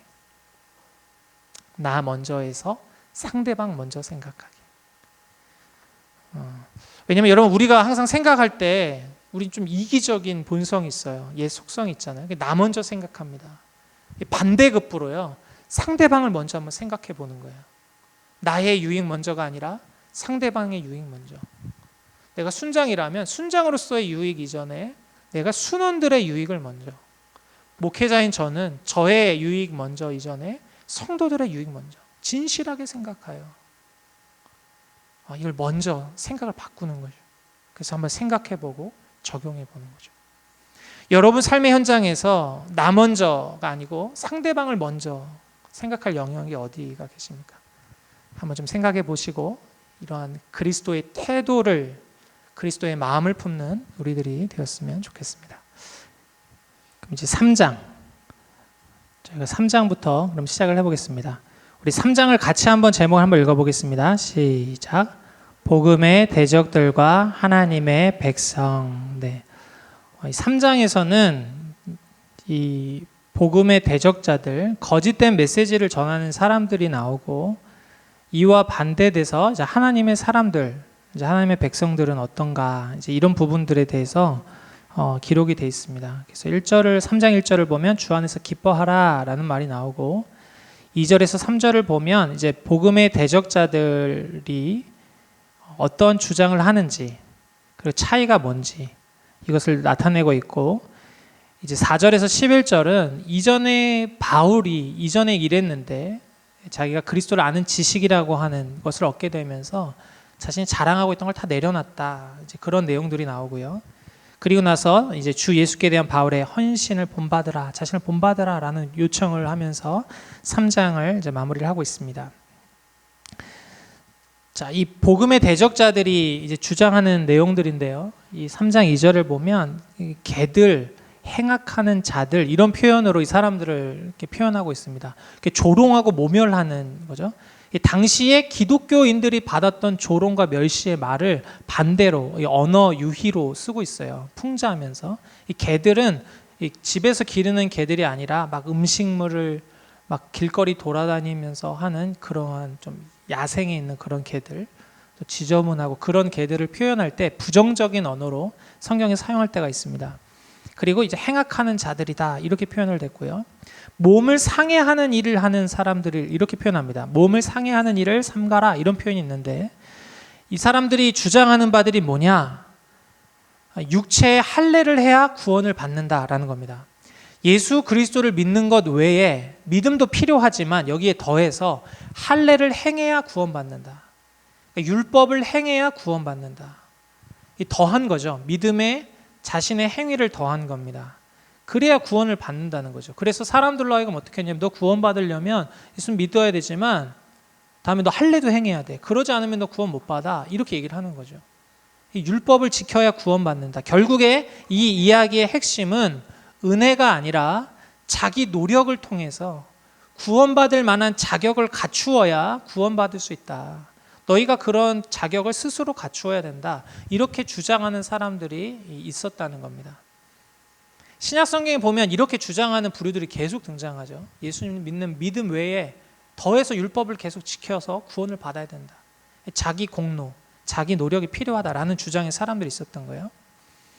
이에 대해서 하나님의 사람들, 이 바울은 3장 3절에 할례파라고 이런 표현을 했는데, 이 할례파라고 표현한 거는 이 마음의 할례를 우린 받은 사람들이다라고 말하는 거예요. 복음의 대적자들은 몸에, 이 할례라고 하는 건 남자의 이런 생식기를 일부를 잘라내서 그것이 내가 하나님의 이제 백성이 되었습니다라고 말하는 표현인데, 우리는 그 육체 행해야 하나님의 자녀가 되는 것이 아니로 우리 이미 마음의 할례를 받았다. 그리고 우리의 구원은 우리의 행위가 아니고 예수 그리스도를 믿음으로 구원을 받는 거다. 믿음으로 근거하는 거다라고 이야기를 합니다. 그리고 이 하나님의 사람들의 특징으로 우리는 하나님의 성령으로 봉사하고 그리스도 예수로 자랑하고, 우리의 자랑은 자신의 자랑, 육신의 자랑이 아니고 그리스도 예수로 자랑하고, 우리는 육체를 신뢰하지 않는다. 이렇게 이야기를 하면서 비교를 하고 있습니다. 이게 이제 3장에 기록된 거죠. 자, 그렇다면 그리고 나서 이제 이어지는 건 그리스도를 아는 지식에 대한 이야기가 다방면적으로 이야기를 합니다. 그래서 먼저 복음의 대적자들, 개들, 행악하는 자들, 육체를 상하게 하는 사람들, 상하게 하는 일을 하는 사람들. 근데 그런 사람들이 자랑하는 육체에 대한 자랑에 대해서 바울이 3장에서 자기도 이야기를 합니다. 나도 이전에는 육체로 이야기하면 신뢰할 만한 게 있다, 자랑할 만한 게 있다 이야기를 하죠. 그래서 나는 8일 만에 나도 할례를 받았고 이스라엘의 족속이고 베냐민 지파고 히브리인 중에 히브리인이고 율법은 바리새인이고 열심으로는 교회를 박해하고 율법의 의로는 흠이 없는 자다. 자기도 육신으로 이야기하면 자랑할 게 있다는 거죠. 자기가 이야기할 이 구원의 자격, 스스로 만든 자격이 있다. 혈통적으로 또 할례라고 하는 어떤 영적인 행위, 종교적인 행위, 의식이나 이런 부분들이 있었다. 근데 나는 이것에 의존하지 않는다. 그리스도를 아는 지식을 통해서 내가 옛날에 그런 것들이 다 배설물이라는 사실을 새롭게 알게 됐다. 내가 예수님을 알게 되니까 이것들이 진짜 다 아니구나. 옛날에는 되게 유익한 거고 내가 자랑거리였는데 이제는 해가 됐다고 이야기합니다. 배설물이 되고 해가 됐다. 우리가 육신으로 자랑할 게 그리스도 안에서 배설물이 되고 해가 됐다는 거죠. 여러분, 우리도 예수 믿으면 이렇게 변화가 있죠. 우리가 사회에서 이렇게 자랑하고 하는 것들이 교회에서는 자랑거리가 되지 않는 일들이 일어납니다. 그렇지 않습니까? 사회적으로 이렇게 자랑하게 되면 저희 이제 동기들이나 친구들이 딱 모였을 때 서로 이야기하면서 좀 불편하게 된 게 뭐냐면 이제 어느덧 딱 모였을 때 연봉이 얼마냐 이제 얘기를 하는 거예요. 야, 너 요즘 어떻게 지내? 나 어디서 일해? 근데 요즘에 야, 연봉 얼마 받냐? 그 친구는 뭐 자랑하려고 얘기한 게 아닌데 그 딱 나오면 두 부류로 갈라집니다. 연봉이 높은 그룹은 아이고 이런 표정 이렇게 보고요. 그 친구보다 연봉이 작은 친구들은 약간 이렇게 움츠러들고 이제 뭐 그런 게 이제 자랑거리가 될 수 있는 거죠. 집이 몇 평이냐, 방이 몇 개냐, 화장실이 몇 개냐죠. 화장실 몇 개냐, 3개? 오, 난 1개 이렇게. 네. 이런 것들이 자랑거리가 되는 거죠. 내 지위가 뭐냐. 내가 어디선 사장인데 어디선 회장인데 내가 사람을 몇 명을 하는데 근데 여러분 교회 안으로 들어와서 그리스도를 알고 그리스도의 나라 공동체에 속하게 되면 여러분 어떻습니까? 자랑거리가 안 되죠. 전혀 다른 위치로 됩니다. 예. 사람들은 이렇게 사다리처럼 줄을 세워서 내가 이거 성공해야지 이렇게 자랑거리들을 갖고 올라가는데 그리스도를 아는 지식을 되면 이게 마당처럼 돼요. 그런 것들이 다 내려옵니다. 다시 바닥에 펼쳐지는 것처럼 돼요. 여러분 교회 보면 신기하지 않습니까? 교회에서 이번에도 이제 선교 갔을 때 한 집사님이 그런 얘기를 하세요. 진짜 작업을 너무 잘하시는 우리 집사님이에요. 이번에 선교를 갔는데 집사님 진짜 작업 너무 잘하세요. 그랬더니 목사님 제가 회사에서 일을 하면 우리 직원들이 깜짝 놀랄 거라고. 예, 회사에서는 굉장히 고위직이신 거죠. 그리고 다 이게 직원들이 하고 이제 그렇게 직무가 다른 거죠. 근데 교회 와서는 그런 일들을 막 앞장서 하세요. 섬기는 일을. 자랑거리가 바뀐 거죠. 그런 게 자랑이 아니고 그리스도 안에서는 그리스도를 자랑하고 전혀 다른 위치가 되는 거죠. 예수님을 알게 되고 예수님을 만나게 되고 예수님이 어떤 분인지를 알게 되고 주님을 알게 되면 알아갈수록 우리가 이 땅에 육신에 자랑하고 유익이라고 하고 자격 조건이라고 이야기했던 게 전혀 다른 위치로 변하게 됩니다. 배설물이 되고 해가 되고. 그래서 아무런 꺼리낌이 없는 것이 되는 그리스도를 아는 게 이렇게 신비로운 거죠. 그리고 이렇게 복음의 대적자들이 이걸 율법에서 난 의라고 이제 정의를 합니다. 내가 노력해서, 내가 공로로, 내가 만든 자격에 의해서 난 율법에서 난 의, 난 이걸로 구원받는다, 이것으로 구원받을 수 있다라고 이야기하는데 바울은 아니라고 하는 거예요. 그리스도를 믿음으로 얻은 하나님께로부터 난 의다라고 얘기를 합니다. 믿음으로 얻는 거다. 은혜로 얻는 거다. 예수님께서 모든 일을 다 하셨고 우리는 그걸 얻었을 때 우리에게 의의가 생긴다. 우리 온전함이 생긴다. 하나님께 받아들여지고 하나님 앞에 모든 죄가 용서되고 하나님의 자녀가 되고 하나님 나라를 소유하게 되는 의의는 노력해서가 아니고 예수 그리스도를 믿음으로 얻는 거다. 하나님으로부터 난 의의를 얘기합니다. 그리고 여러분, 재미난 게요. 그럼 나 이제 구원 받았어. 그러면 사람들이 아유 나는 구원 받았으니까 하고 이제 난 내 맘대로 살아도 돼 하고 이렇게 딱 그렇게 사느냐? 오늘 이 말씀에 바울은 그렇게 얘기를 하질 않아요. 내가 그리스도를 진짜 알게 되면 어떠한 삶을 사느냐? 빌립보서 3장 12절에는 내가 이미 얻었다 함도 아니요 온전히 이루었다 함도 아니라 오직 내가 그리스도 예수께 잡힌 바 된 그것을 잡으려고 달려가노라. 나 이제 다 얻었어가 아니고요. 달려간대요. 그리고 14절에 표대를 향하여 그리스도 예수 안에서 하나님이 위에서 부르신 부름의 상을 위하여 달려가노라. 달려간다고 표현합니다. 끊임없이 그리스도를 향해서 그리스도와 함께하는 삶을 위해서 더 온전한 삶을 위해서 더 달려간다는 거예요. 그래서 여러분 예수님 바로 믿으면 예수님이 어떤 분인지 바로 알게 되면요. 끊임없이 더 하게 됩니다. 멈추지 않아요. 주님을 더 알고 싶어하고 주님을 더 따라가기 원하고 주님을 더 갈급해하고 주님을 더 목말라하고 그렇다는 거죠. 네. 그런 일들이 일어난다는 거예요. 바울이 그걸 얘기를 합니다. 그래서 여러분 재미난 게요. 하나님이 어떠한 분이신지를 큐티에서 묵상하면서 다 만나잖아요.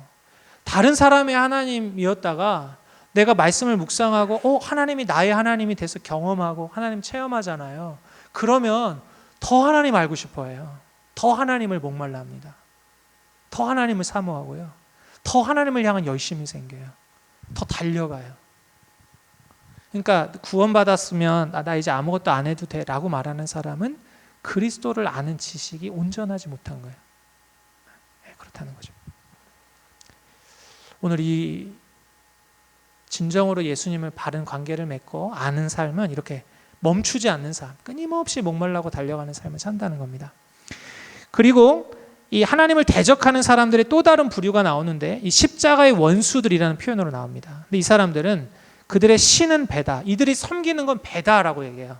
섬기는 신이 배다. 자신의 욕망을 채우는 것이 신이라고 말해요. 그러니까 우상 숭배하는 거죠. 내가 원하는 거를 끊임없이 배에 채우는 거. 그리고 그들의 영광은 부끄러움이다. 하나님이 보시기엔 부끄러운 건데 그게 내 영광이다 라고 말하는 거죠. 저거 보기에는 진짜 교만한 건데 그게 내 영광이다 라고 얘기를 한다는 거예요. 그리고 이 십자가의 원수들은 땅의 일을 생각한다. 영원한 하나님의 나라, 하늘의 것을 보는 것이 아니고 이 땅의 것만 바라보면서 이 땅에서의 행복, 이 땅에서의 안위, 이 땅에서의 평화, 이 땅만 생각한다는 거예요. 그런데 이러한 삶의 반항에서 바울이 놀라운 얘기를 합니다. 우리의 시민권은 하늘에 있다라는 말을 이제 합니다. 그 당시 사람들이 가장 영광스럽게 생각했던 게 뭐냐면 이 빌립보 내에서 있었던 로마의 시민권이에요. 이 시민권 굉장히 영광스러운 거예요. 제가 이번 휴가 기간에 미스터 션샤인을 며칠 동안 제가 봤습니다. 몰아서 이제 다 봤어요. 봤는데 이병헌이 굉장히 멋있게 나오더라고요. 이병헌이. 동의하십니까? 네. 이병헌이 제가 어떤 모습이 멋있었냐면 이제 한국에서 조선에 있다가 미국에 가서 대한제국에 있다가 미국으로 가게 돼서 미국에서 이제 군인이 돼서 미국 시민권을 갖거든요. 근데 미국 시민권을 가진 이 그런 디그너티 어떤 품위가 있잖아요. 굉장히 고상하고 멋있는 거예요. 항상 난 미국 시민권자다. 미국의 군인이다. 굉장히 영예스럽게 생각하고 그래서 그거에서 뿜어져 오는 삶의 태도와 품위가 달라요. 모양이 다르더라고요. 제가 그걸 보면서 와 진짜 멋있다. 저게 이찬수 목사님이 얘기하는 목회자의 디그너티라는 게 저런 거구나. 목사님이 목회자로서 항상 품위 이런 를 잘 가지라고 말하거든요. 존재로서 사역할 수 있게. 그거는 이제 다른 데서 오는 게 아니고 어떤 약속을 잘 지키고 정직하고 그거에 합당한 품위 이런 삶을 통해서 그 이야기를 했거든요. 그런데 오늘 이 바울이요 이야기하는 거는 이 땅에서 그 당시 사람들이 가장 부러워하고 중요하고 소중하다고 말했던 로마의 시민권보다 더 높은 우리의 시민권은 하늘에 있다라고 말해요. 이 땅에서 모든 사람이 부러워하는 걸 배설물로 여기고 우리의 시민권이 하늘에 있다. 우린 더 훨씬 고상하다. 야, 이 땅에서의 삶은 다 나그네야. 그거를 전혀 다른 각도에서 보게 합니다. 그러한 품위로 사는 거예요. 우리는 하늘을 발 아래 두고 사는, 하늘의 시민권을 두고 사는, 이 땅의 것에 욕망에 욕심에 따라 사는 삶이 아니고 전혀 다른 삶, 그런 품위의 삶을 말하는 거죠. 너무 멋있는 것 같아요. 우리의 시민권은 하늘에 있다. 그래서 이런 핵심의 중심에 이 그리스도를 알게 되니까, 바울이 이전에는 이렇게 말했던 사람들처럼 삶을 살고 이것들을 자랑하면서 살았는데, 내가 예수 그리스도를 알고 나니까, 그분을 만나고 그분을 알아가고 알아가면 알아갈수록 가장 고상한 것을 알아서 내가 예전에 귀하다고 생각했던 것들의 가치들이 다시 제자리가 되고 새로운 삶을 살게 됐다. 이런 이야기를 하고 있는 게 3장의 내용입니다. 자, 그렇다면요, 우리가 이 그리스도를 아는 지식이 가장 고상하다고 했는데, 이 바울이 어떠한 이야기를 하느냐? 그럼 이걸 어떻게 우리가 더 알아갈 거냐라는 거죠. 네 가지로 정리를 해봤는데요. 우리 한번 1 하면 같이 한번 읽어보겠습니다. 1. 바울은 그리스도의 부활의 권능을 체험을 통해 알기 원한다. 네, 10절에 보면 내가 그리스도의 부활의 권능과 그 고난의 참여함을 알고자 하여, 내가 알기 원한다. 예수님의 부활의 권능, 예수님이 살아계셔서 역사하시는 그 권능을 내가 체험하면서 살기 원한다라고 말합니다. 2번을 읽겠습니다. 이 체험은 그리스도의 고난의 동참으로서 이루어진다. 예. 이 10절에 보면 그의 죽으심을 본받아. 예수님의 죽으심을 본받는다는 건 내가 고난에 동참하겠다는 거예요. 그리스도의 십자가의 죽으심처럼 예수님이 이 땅에서 고난 받으셨던 것처럼 내가 죽는 삶, 죽으심을 본받는 삶, 그리스도의 고난에 동참하는 삶, 그 동참할 때 이러한 체험을 한다는 겁니다. 우리가 그리스도의 고난에 참여할 때 하나님의 살아계신 역사, 그리스도께서, 예수님께서 지금도 살아계셔서 권능으로 역사하시는 것을 동참할 때 우리가 체험할 수 있다는 거예요. 그죠? 여러분, 그래서 여러분이 예수님의 살아계심을 경험하고 싶다, 이 부활의 권능을 경험하고 싶다, 그러면 이 말씀에 근거하면요, 여러분이 고난 받으시면 돼요. 고난에 동참하시면 돼요. 그러면 여러분, 이렇게 3번을 먼저 읽겠습니다. 3번 시작. 예수님을 믿고 따르는 데 있어 고난은 필수적이다. 네, 예수님을 믿고 따르는 데 있어서 고난은 필수적이에요. 왜 그렇습니까? 세상이 예수님을 싫어하기 때문에요. 세상이 예수님을 미워하기 때문입니다. 그래서 우리도 예수님을 믿고 따르려고 하면 고난은 반드시 오게 되어 있습니다. 반드시 고난을 따르게 되어 있어요. 그렇다면 여러분, 우리가 예수 그리스도의 고난에 참여한다는 것이 무엇입니까?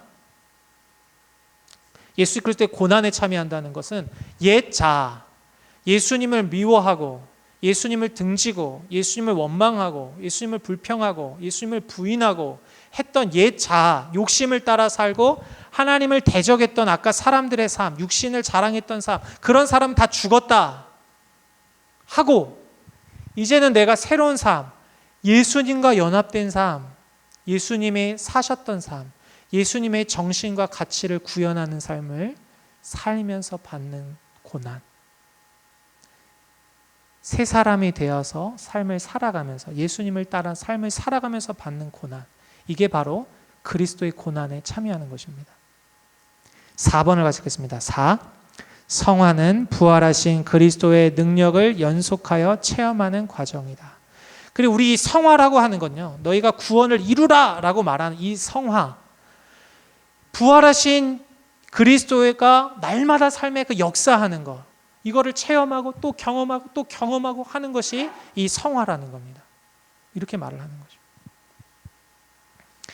제가 이전에 사역을 하면서 예전에 청년들과 사역을 했을 때 청년들이 하는 얘기가 있어요. 목사님이 말한 대로 삶을 살면 살 수가 없어요. 주일마다 와서 저한테 울면서 이렇게 했던 게 그거예요. 목사님, 그렇게 사니까 못 살아요. 하나님 말씀대로 못 살아요 라는 겁니다. 하나님 말씀대로 정직하게 살면요 더 손해받아요. 다른 사람들은 다 이리 치고 저리 치고 해서 월급 더 받거든요. 목사님 근데 정직하게 하잖아요. 더 조금 받아요. 그럼 제가 생활비 내고 집세 내고 목사님 못 살아요. 그래서 막 울어요. 말씀대로 못 살겠다. 오늘날도 마찬가지입니다. 여러분 내가 믿음으로 살려고 하기 시작하면 믿음으로 삶을 따르려고 하니까 이 땅에서 끊임없이 고난을 받는 거예요. 지난주에 목사님이 의료에 핍박받는 자에 대한 설교를 하시면서 세상적인 가치관과 이 부딪히는 우리의 고난에 대한 얘기를 하셨잖아요. 수많은 이런 가치관들, 내가 자녀를 양육할 때도 정말 하나님 말씀하신 대로 가르치려고 하면 이 세상적으로 고난을 받습니다. 내가 일을 하고 기업을 경영을 하고 내가 학교를 다니고 내가 하나님 앞에서 하려고 할 때마다 고난을 받아요. 말씀으로 살려고 하니까 고난을 받습니다. 손해를 보고요. 그게 바로 그리스도의 고난에 동참하는 거예요. 근데 그때가 그렇게 눈물 짓는 그때가 그리스도의 살아계심을 경험하는 그때라는 겁니다. 하나님 그리스도께서 살아계셔서 역사하시는 걸 체험하는 순간이 그때라는 거예요.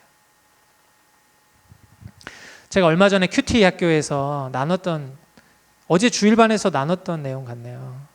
지난주에 나눴나 제가? 학교 다닐 때 일을 한 가지 또 한번 소개를 하겠습니다. 제가 학부에서 경영학을 공부했습니다. 경영학은 대체로 학생들이 많습니다. 원래 기본적으로도 많이 뽑고 또 이렇게 복수 전공으로도 많이 지원을 해서 보통 강의를 들으면 굉장히 많이 들어요. 기본은 저희가 기본 수업 80명이고 제일 많이 듣는 수업이 200명 정도 듣는 수업까지 들었습니다. 그리고 경영학 수업의 특징은요, 시험 범위가 넓고 책이 두껍습니다. 좀 재미가 좀 없고요. 공부하는데 굉장히 어려워요. 그래서 시험 범위가 넓어가지고. 그래서 제가 어떤 한 수업이었는데 열심히 공부를 했습니다. 한 200명 듣는 수업이었는데 딱 수업에 갔는데 이제 막 사람들이 쫙 있습니다. 진짜 많아요. 그래서 막 계속 막 공부하면서 책이 한 2권이었는데 챕터가 많았습니다. 막 뭐지 하면서 이제 기억하면서 교수님이 딱 왔어요. 교수님과 이제 조교들이 왔는데 한 200명 듣는 시험을 보는데 조교가 한 4명 정도 되는 거예요. 교수님이 칠판에다 이제 문제를 딱 썼는데 3문제를 썼습니다. 3문제. 근데 놀라운 일이 나왔는데 한 문제밖에 모르겠는 거예요. 놀라운 일이죠. 네. 그 하필 한 문제는 알겠고 한 문제는 반 정도 알겠고 좀 알까 모를까. 이거 몇 쪽 피면은 쓸 수 있을 정도. 그리고 하나는 아예 모르겠고. 그래서 시험을 쓰는데 한 문제는 아니까 썼고 하나는 약간 소설처럼 썼고 한 문제는 못 쓰고 딱 기다리고 있었습니다. 그러니까 시험 시간이 남는 거예요. 다 못 써가지고. 그리고 소설은 되게 빨리 써집니다. 그죠? 마음대로 쓰니까요. 그래가지고 시험을 참 못 봤구나 또 하고 있는데, 그래서 이렇게 딱 내려놓고 좀 보고 있는데 제 눈앞에 펼쳐지는 광경이 뭐냐면 학생들이 다 이렇게 책상 밑에다 책을 펴고 넘기면서 이제 컨닝을 하는 거였어요. 저도 어느 정도 손으로 이렇게 피면 아까 중간 아는 거 찾을 수 있거든요. 근데 그렇게 하면서 쓰고 있는 거예요. 근데 조교가 4명이고 하니까 학생들이 이렇게 하더라고요. 속에 화가 치밀고 이거 뭐지? 잃을까? 차마 용기는 안 나고 그냥 끝나고 나서 이제 기독교 동아리 방에 가서 막 울면서 기도를 했습니다. 하나님, 이 세상이 이렇게 어떻게 이런 불의가 판을 치고, 하나님 학생인데 진짜 어떻게 컨닝하고 저러면 점수 잘 맞고 그럼 다 학점 잘 나오고 선택의 폭도 넓어지고 할 때 유리한 데 쓰고 이러는데 하나님 이렇게 다 하고 이게 뭡니까 하나님 하면서 막 하는 거예요. 마음에 막 괴롭더라고요. 근데 한참을 기도하다가 보니까 하나님 말씀이 생각나요. 시편 1편의 말씀이었어요. 복 있는 사람은 악인의 꾀를 쫓지 않고 죄인의 길에 서지 않고 오만한 자의 자리에 앉지 않고 그 사람들이 복 있는 사람이다 라고 말하는 거예요. 하나님 그렇게 가면 복이 없는 것 같은데요 라는데 성경이 그 말씀이 생각나요. 복 있는 사람은 그런 사람이 복 있는 사람이 아니고 상여가 그렇게 안 가는 거야. 그 꾀를 쫓지 않는 거야. 그 길에 서지 않는 거야. 그 자리에 앉지 않는 거야. 그게 복 있는 거야, 상혁아. 제가 기도하다 그래서 위로를 받았어요. 네, 하나님 알겠습니다. 공부를 열심히 하겠습니다. 시험 성적일보다 내가 공부해서 실력을 갖추는 게 그게 공부의 목적이니까 그럼 하나님 더 공부 열심히 하겠습니다. 하고 이제 분발을 해서 더 열심히 이제 열정으로 공부를 했습니다. 기말고사 시간이 됐어요. 이제 기말고사 또 왔습니다. 여전히 시험 범위는 넓고 긴장하는 마음으로 이번에는 지난번보다 더 공부를 많이 했습니다. 그래서 딱 또 200명 되는 수업을 했는데 제가 이렇게 보니까 다들 표정이 되게 여유로워요. 한 200명 되는 학생들이. 그 표정을 보니까 그래도 주님 이렇게 좀 마음으로 좀 기도하는 마음으로 있었는데 교수님과 조교들이 들어왔는데 갑자기 이러는 거예요. 출석번호 몇 번부터 몇 번까지는 몇 번 교실, 몇 번부터 몇 번까지는 몇 번 교실, 몇 번부터 몇 번은 몇 번 교실 해서 클래스를 나누는 거예요. 교실을 옮기는 거죠. 그러니까 웅성웅성 되기 시작했습니다. 이거 뭐지? 웅성웅성 하고 딱 갔어요. 그랬더니 진짜 좁고 조교들이 이제 더 많아진 거죠. 그래서 이제 이렇게 나누구나. 그래서 일말에 좀 희망을 시험 문제를 딱 교수님이 쓰는데 놀라운 일이 일어났어요. 한 문제는 알겠고 한 문제는 반만 알겠고 한 문제는 잘 모르겠고 어쩜 이렇게 똑같을 수가 있나. 그래서 뭐 그렇게 썼죠. 그래서 하나 아는 거 쓰고 두 번째는 약간 소설 써서 썼고 세 번째 못 쓰고. 근데요, 제가 쓰고 있는데 학생들이 우르르 나가는 거예요. 예. 준비를 안 하고 이제 표시만 하고 했던 친구들이 쓰지를 못하니까 나가는 거였어요. 제가 한 문제 쓰고 반 쓰고 하는데 저희 교실에서 좀 되게 늦게 나간 편이었어요. 거의 다 나가고. 이러고 나서 시간이 지났습니다. 결과가 나왔어요. 학점이 나왔는데 학점이 너무 잘 나왔습니다. 할렐루야. 중간고사가 반영이 안 된 거야. 기말고사만 반영이 됐고. 근데 제가 그때 되게 감격했던 게 뭐냐면 점수가 잘 나와서도 물론 기뻤습니다만 마치 그때가 느낀 게 이런 거였어요. 복 있는 사람 상여가 이 길이 맞는 거다라는 하나님의 격려 같았습니다. 상여가 그래 이렇게 사는 게 맞는 거야. 이렇게 사는 게 복 있는 거야. 이게 격려가처럼 이렇게 느껴진 거예요. 그렇군요, 하나님. 그렇군요. 근데 여러분 여전히 그러한 말씀대로 삶을 살아가려고 하면 여전히 손해보고 그 방식으로 살 때 이 바보라고 왜 그렇게 사냐는 이야기를 듣습니다. 근데 여러분 그러한 삶을 사는 사람들이 살아계신 주님의 권능을 경험하는 거예요.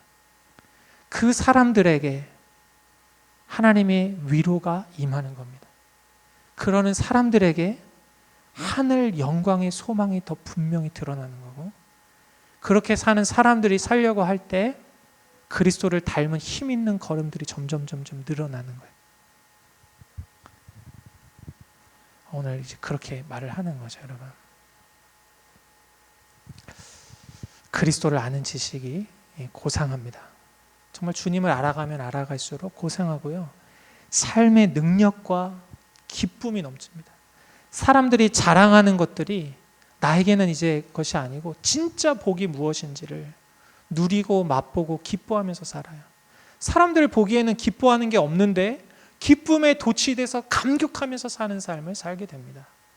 점수가 좀 안 나와도 소득이 좀 적어도 좀 천천히 가고 늦게 가도 좀 뭐라고 이야기를 들어도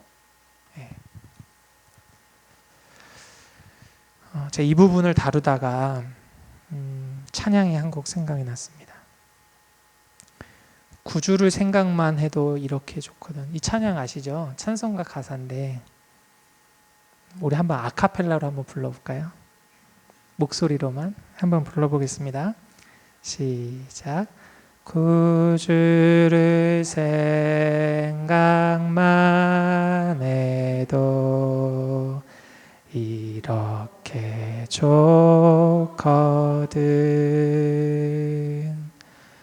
주 얼굴 배울 때야 얼마나 좋으랴.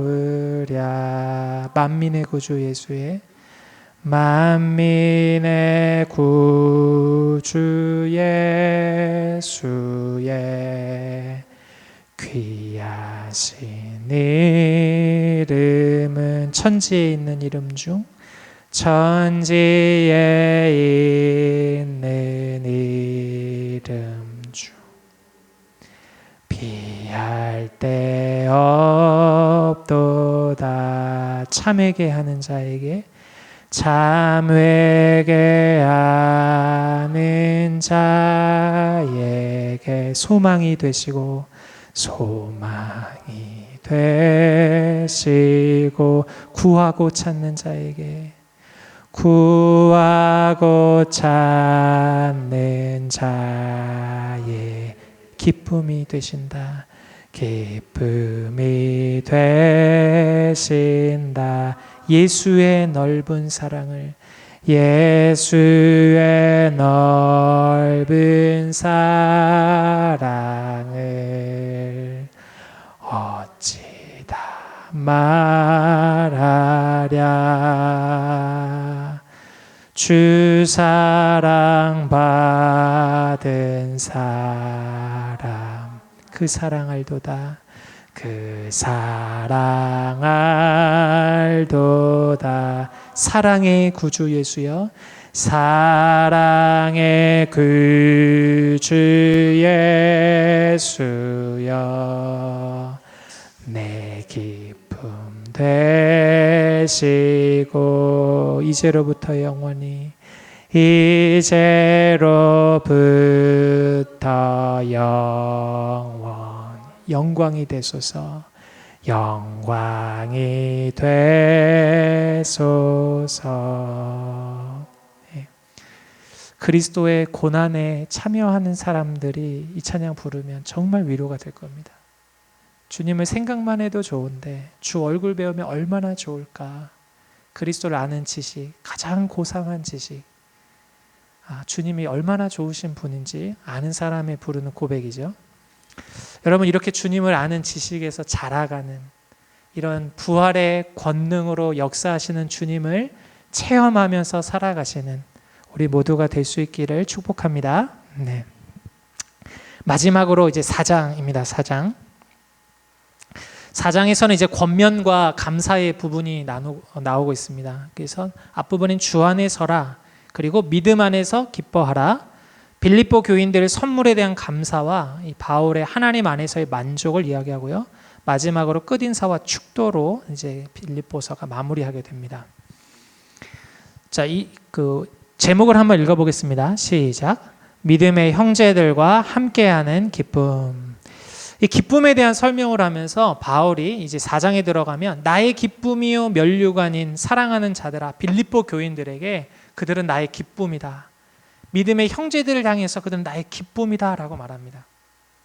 그렇죠. 여러분, 우리가 주님께서 우리를 부르실 때 공동체로 부르셨어요. 우리를 지으실 때도 공동체로 지으셨는데 남자와 여자로 서로 공동체의 기쁨을 누리도록 교회 공동체를 통해서 또 우리가 믿음의 형제들을 통해 기쁨을 누리게 하십니다. 여러분, 그래서 옆에 있는 지체들을 정말 소중히 여기고 믿음의 형제들 안에서의 기쁨을 누리면서 사는 우리가 됐으면 좋겠어요.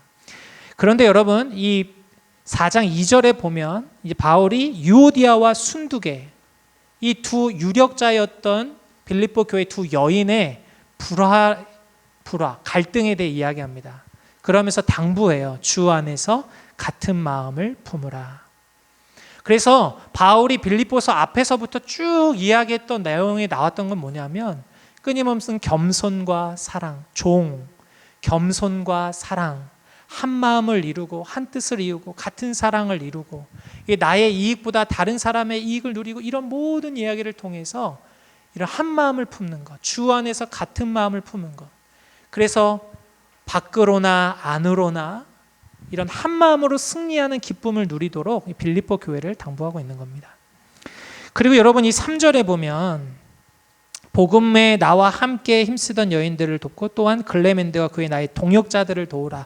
복음과 함께한 동역자들에 대한 이야기를 나누면서 하나님의 위로, 하나님의 기쁨을 나누는데 복음에 참여한 사람들을 향한 하나님의 위로하심이 뭐냐면 3절에 보니까 그 이름들이 생명책에 있느니라. 그 이름이 생명책에 기록되어 있다고 말합니다. 빌립보 교인들에게 바울이 말하고 싶은 건 복음에 동참한 어떤 일을 사람이 몰라준다 하더라도 사람들은 내가 하는 일을 자랑하고 내가 높아지고 으뜸이 되고 자기 자랑과 자기 과시와 허영과 그런 것들을 하면서 자기 만족하면서 사는데 그렇지 않고 겸손하게 다른 사람을 나보다 낮게 여기고 내가 겸손한 삶을 살아가고 이름이 드러나지 않을 것 같지만 주님이 아신다. 생명책에 이미 그 이름이 기록되어 있고 주님이 알고 계신다. 하나님의 위로를 전하면서 그 기쁨을 함께 나누고 있습니다. 여러분이 작은 한 사람에게 주님을 안에서 떠온 물 한 그릇이라도 주님 기억한다고 말씀하세요. 네, 주님이 아십니다. 누가 좀 몰라줘도 괜찮다. 주님이 아신다. 이게 우리의 위로와 기쁨이 됐으면 좋겠어요. 특히 여러분 오늘 이런 유오디아와 순두개처럼 영향력이 생기면 생길수록 더 그렇게 해야 합니다. 교회 내에서 내 영향력이 생기면 생길수록 더 많이 섬기면 섬길수록 왜 나를 알아주지 않지?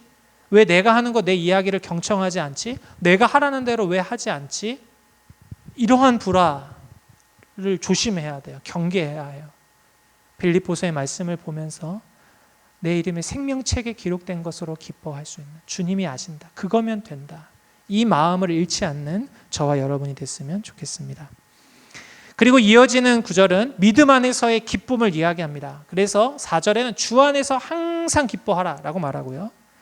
기쁨을 계속 이야기해요. 너의 관용을 모든 사람에게 알게 하라. 기쁨의 삶을 살 때 이렇게 부딪히고 거리끼는 게 있잖아요. 관용해라. 너의 관용을 보여라. 그 이후로 그리스도가 오시는 날이 곧 온다. 주께서 가까우시다. 이제 마지막 끝날이 왔다. 그러니까 용서하라는 거죠. 끝을 보면서 오늘의 용서를 하라는 거예요. 여러분 그 장례식장에 가서 화장을 하고 나오는 이제 흙으로 마지막 나오는 모습을 볼 때 느끼는 게 그런 게 있죠. 우리가 다 이렇게 흙으로 돌아간 인생인데 이렇게 짧은 인생인데 뭐 이렇게 바둥바둥하면서 싸웠을까? 사랑하는 시간도 짧은데 왜 그렇게 불편하고 미워하고 사랑하지 못하며 살았을까? 이런 걸 느끼지 않습니까? 나의 관용을 모든 사람에게 알게 해라. 우리에게 주어진 생명의 시간, 주님이 곧 오신다. 그 끝을 바라보면서 용서하고 하나의 믿음 안에서의 기쁨을 누리며 살 걸 당부합니다. 그리고 6절, 우리가 잘 아는 말씀이죠. 6절, 7절을 같이 한번 읽어보겠습니다. 시작. 아무것도 염려하지 말고 다만 모든 일에 기도와 간구로 너희 구할 것을 감사함으로 하나님께 아뢰라. 그리하면 모든 지각에 뛰어난 하나님의 평강이 그리스도 예수 안에서 너희 마음과 생각을 지키시리라. 아멘. 우리가 잘 알고 참 좋아하는 말씀이죠. 기쁨을 막아서는 게 바로 염려와 걱정이죠. 염려와 걱정. 그래서 주 안에서 항상 기뻐하는 삶을 당부하면서 우리의 그 걱정과 염려가 찾아왔을 때 우리에게 치료하는 법을 얘기합니다. 치료하는 방법. 염려와 걱정을 치료하는 방법이 뭐예요? 기도라는 겁니다. 기도. 아무것도 염려하지 말고 다만 모든 일에 기도와 간구로 너희 구할 것을 감사함을 하나님께 아뢰라. 기도하라는 거거든요. 기도하는 겁니다. 여러분 염려할 것이냐 기도할 것이냐 선택하라는 얘기입니다. 걱정할 사안이 왔을 때 내가 이거를 염려하고 걱정할 거냐 아니면 내가 기도할 거냐 선택하라는 거예요. 선택하라는 거. 이 부분을 이제 오카노 목사님이 이 구절에 대한 설교를 하시면서 그 얘기를 하시더라고요. 조지 밀러는 염려는 믿음을 그치게 하고 믿음은 염려를 그치게 한다. 이런 말을 했다고 그래요. 기도의 사람이던 조지 밀러가 했던 얘기가 염려는 믿음을 그치게 하고 염려하니까 믿음이 없다는 거고요. 믿음은 염려를 그치게 한다. 이 표현을 오카노 목사님은 이렇게 표현을 하셨어요. 기도가 염려를 그치게 한다. 염려가 기도가 그치게 하는데 기도로 염려를 그치게 하라는 겁니다. 선택하라는 거예요. 염려가 아무런 일도 할 수가 있질 않습니다. 우리가 염려한다고 어떤 일이 되어지지 않습니다. 염려한다고 일이 잘 풀리지 않습니다. 염려한다고 역사가 일어나지 않습니다. 그런데 기도하면 역사가 일어나요. 기도하면 변화가 일어나요. 기도하면 우리의 변화가 생깁니다. 그 말씀이 이거예요. 기도와 간구로 너희 구할 것을 감사함으로 하나님께 아뢰라. 그리하면 모든 지각에 뛰어난 하나님의 평강이 그리스도 예수 안에서 너희 마음과 생각을 지키시리라. 우리의 마음과 생각의 변화가 일어난다는 거죠. 그래서 여러분, 우리가 아까 1장에서 보았던 것처럼 환경은 똑같은데 시각의 차이가 바뀌는 거예요. 기도하다 보니까 이게 되게 큰일로 보였는데 기도하다 보니까 작아 보이는 거죠. 이걸 처음에는 이게 큰 문제라고 생각했는데 기도하다 보니까, 주님을 보면서 보니까 큰 문제가 아니었던 거예요. 기도하다 보니까 유익이 생각나고, 기도하다 보니까 긍정적인 게 생각나고, 기도하다 보니까 감사한 게 생각나고, 마음에 평안이 밀려오고 감사가 솟아오르고 기쁨이 회복되는 거죠. 주 안에서 항상 기뻐할 때 걱정을 우리가 치료하는 방법이 뭐냐? 기도하라는 거예요. 그래서 선택하라는 거죠. 오늘 그것을 우리에게 말하고 있습니다. 여러분, 염려가 아니라 기도를 선택하는 우리 될 수 있기를 바랍니다. 예.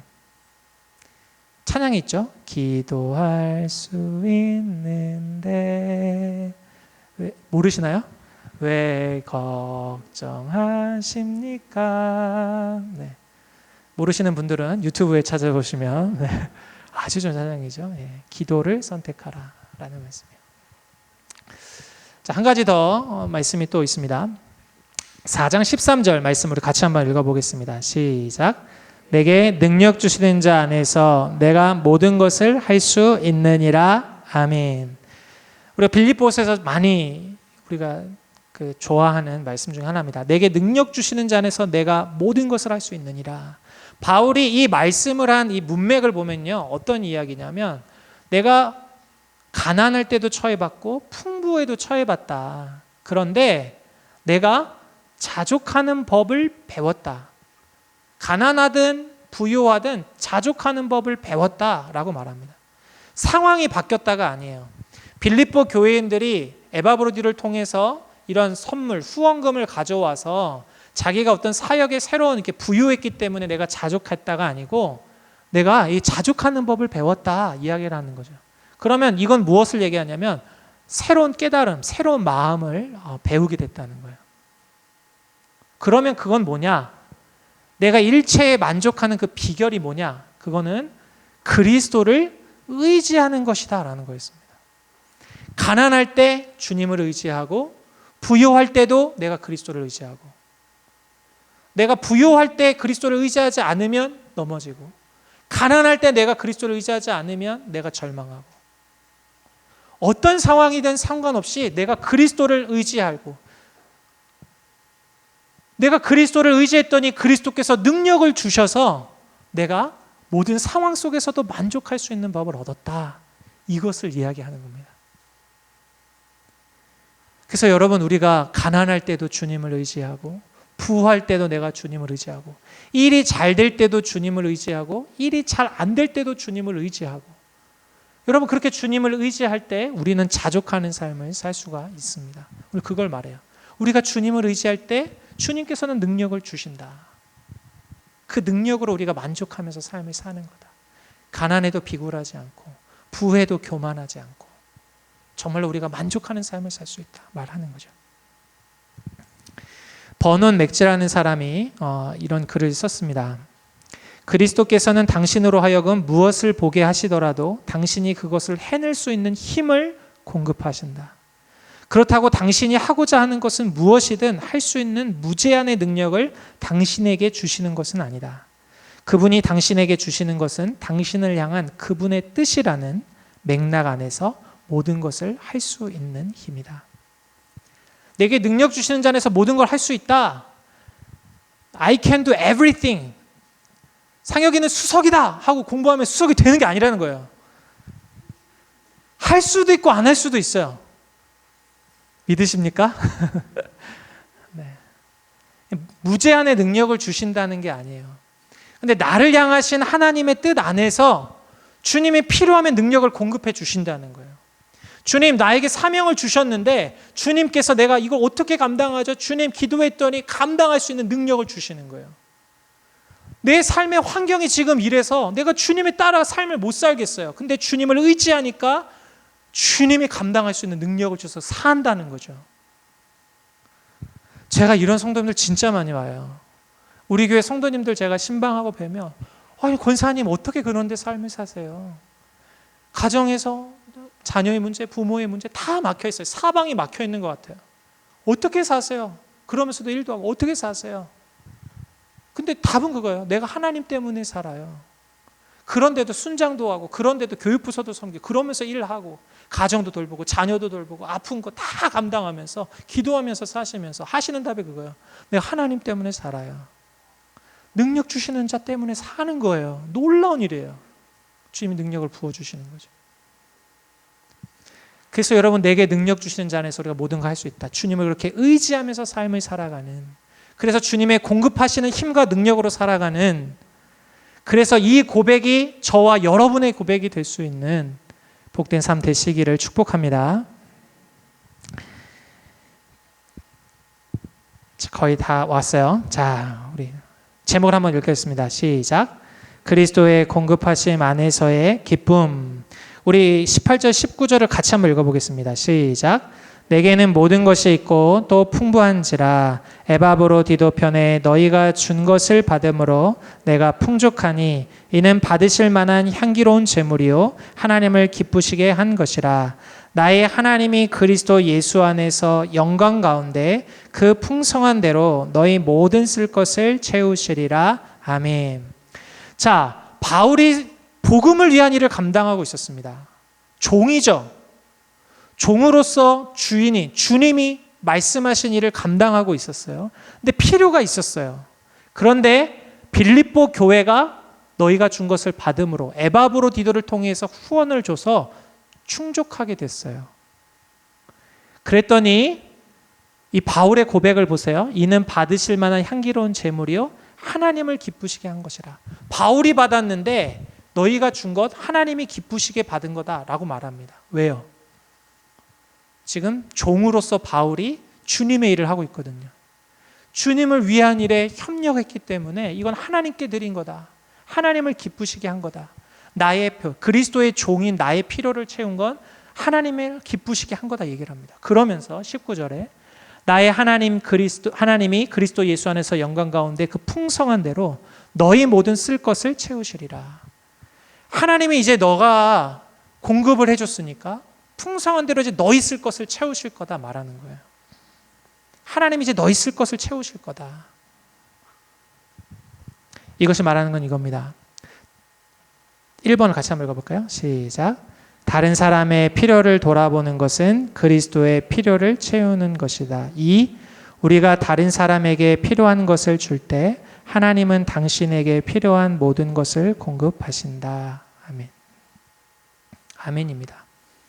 우리가 다른 사람의 필요를 돌아보는 것, 누가 우리를 위하여 갈고 애통해하고 있는 영혼들, 도움을 필요로 하고 있는 영혼들, 사랑에 목말라 하는 영혼들, 그 필요를 우리가 돌아보는 건 그리스도의 필요를 채우는 것입니다. 필요를 채우는 거예요. 여러분, 우리가 해외 선교를 왜 갑니까? 단기 선교를 왜 가요? 또 우리가 새생명축제 이번 주에 하잖아요. 왜 합니까? 우리가 이름을 높아지려고요? 아니잖아요. 우리가 교인 수 더 늘리려고요? 아니잖아요. 왜 그렇습니까? 그 영혼들의 목마름, 하나님이 없는 목마름, 하나님이 없어서 고통하고 애통하는 목마름, 삶의 목자가 없어서 고통하는 그 고통을 안타깝게 여기시는 그 하나님, 그 필요를 우리가 돌아보고 채우는 거죠. 때로는 물질로, 때로는 시간으로, 때로는 안아주는 걸로, 때로는 같이 울어주는 걸로, 때로는 관심으로, 자녀의 문제면, 물질의 문제면 우리가 돌아보고 필요를 공급해 주는 거죠. 이거는 그리스도의 필요를 채우는 거예요. 그리고 우리가 이런 다른 사람들의 필요를 한 것을 줄 때 하나님께서 우리에게 필요한 모든 것을 공급하신다라는 겁니다. 이게 하나님의 원리예요. 주님을 위해서 일할 때 주님이 채우시는 거예요. 이걸 여러분 경험하면 너무너무 재밌어요. 이런 걸 누리면서 살면 정말 재미가 있습니다. 여러분, 기도할 때요, 중보 기도를 할 때, 다른 사람을 위한 기도할 때 너무 재미있습니다. 내 기도를 시작했는데 기도가 안 열려요. 다른 사람을 위해서 기도하기 시작했는데 막 기도하다 보니까 나의 기도가 풀려요. 여러분 그런 경험해 보신 적 있나요? 할렐루야. 네. 한번 기도하실 때 여러분 다른 사람을 놓고 한번 기도해 보세요. 다른 사람들을 나의 기도의 제목으로 가지고 와서요. 그 사람을 위해서 기도해 보세요. 그랬더니 그 사람의 필요가 공급되어 찾을 뿐 아니라 하나님이 나의 생각과 내 삶을 열어가시는 걸 경험합니다. 그런 일들 경험해요. 때론 여러분 물질도 마찬가지입니다. 물질도 공급할 수 있고요. 여러분 한번 필요를 한번 공급해 보세요. 너무 신기한 일이에요. 나는 주는데 내가 채워지는 거죠. 예수님이 하신 원리가 일어나요. 예수님은 비우시는데 나는 채워져요. 그 원리가 우리 삶에서도 동일하게 일어나는 거죠. 이 새생명 축제가 기대되지 않으십니까? 할렐루야. 네. 제가 이번에 우리 여러분 적으신 태신자, 우리 전도 대상자들 명단을 봤어요. 가족들도 있고요. 우리 경비 아저씨, 그리고 환우들도 있고요. 다양하게 이름을 적으셨더라고요. 누구 친구, 시부모님 누구 막 적었어요. 그 하면서 기도를 할 거 생각하니까요. 명단을 보면서 제가 기도하니까 마음이 막 뜨더라고요. 이 영혼들을 향한 기도 하는 소리를 하나님 얼마나 기뻐하실까. 이 영혼들에게 찾아가고 또 관심을 가지고 외로운 영혼들에게 찾아가고 말을 걸고 선을 베풀고 이런 하나님의 손길들이 막 갈 때 하나님 얼마나 기뻐하실까. 막 마음이 흥분되고요. 막 그렇더라고요. 여러분 새생명 축제를 통해서 여러분 정말 다른 영혼들에게 필요한 것을 채워줬더니 하나님 또 채우시는 이런 신비로운 하나님의 역사를 경험하실 수 있는 저 여러분 되기를 축복합니다. 네. 이번 주와 다음 주가 새생명 축제입니다. 근데 여러분 이 주가 아니더라도 우리의 삶에 다른 영혼들의 필요를 돌아보고 그 필요를 공급하는 저 여러분들의 삶이 되기를 축복합니다. 마무리로요. 지금 여러분 보셨지만 빌립보서는 기쁨에 대한 구절이 이렇게 많이 나옵니다. 기쁨으로 간구함, 그리스도가 전파되는 것을 기뻐함, 기쁨을 위해서 이 땅에 살아갈 거고 기쁨을 충만하게 하고 기쁨, 주 안에서 기뻐하라, 항상 기뻐하라 라는 말이 끊임없이 반복됩니다. 이게 바로 빌립보서의 내용이에요. 그래서 빌립보서의 별명이 있는데 기쁨의 서신입니다. 기쁨의 서신. 항상 기뻐하래요. 그래서 여러분 내가 참된 기쁨이란 뭔지 알고 있다면, 이건 거짓 기쁨도 있다는 거잖아요. 참된 기쁨이 뭔지 알고 싶다면, 그리고 내가 기쁨을 잃어버렸다면, 그리고 내가 기쁨의 삶을 알기를 원한다면 어디에 귀를 기울이면 돼요? 빌립보서 말씀에 귀를 기울여 보면 돼요. 아, 그러면 이래서 기뻐하는구나. 이렇게 하면 또 이런 기쁨을 경험할 수 있는 거구나. 4장 4절이 주제군데 이거 마지막으로 이 구절 한번 읽고 기도하고 마치겠습니다. 한번 읽어보겠습니다. 시작.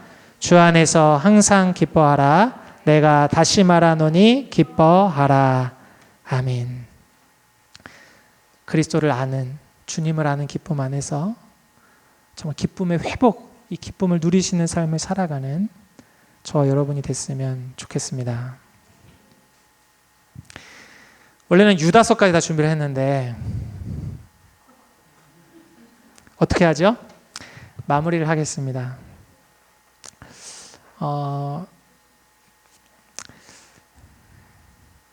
기회가 또 올 것이라고 믿습니다. 네, 믿고요.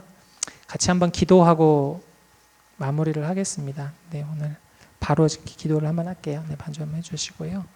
여러분 오늘 빌립보서 말씀을 들으셨는데 어떠한 부분이 가장 좀 마음에 와 닿으셨나요? 기억나게 하신 거 한번 쭉 한번 생각해 보십시오. 종에 대해서, 그렇죠? 또 우리 겸손에 대해서, 그리스도의 마음, 그리스도의 태도, 그리스도의 겸손, 바울과 디모데와 에바브로디도에 대한 거, 기도를 선택하라는 거, 내게 능력 주시는 자 안에서 내가 모든 걸 할 수 있다는 거, 여러 가지가 있는데 여러분에게 주셨던 마음 중에 가장 기억에 남는, 오늘 하나님께서 여러분에게 하고 싶으셨던 말씀일 줄이라 믿습니다. 우리 한번 그 부분을 붙잡고 잠시 한번 기도하는 시간 갖겠습니다. 기도하겠습니다.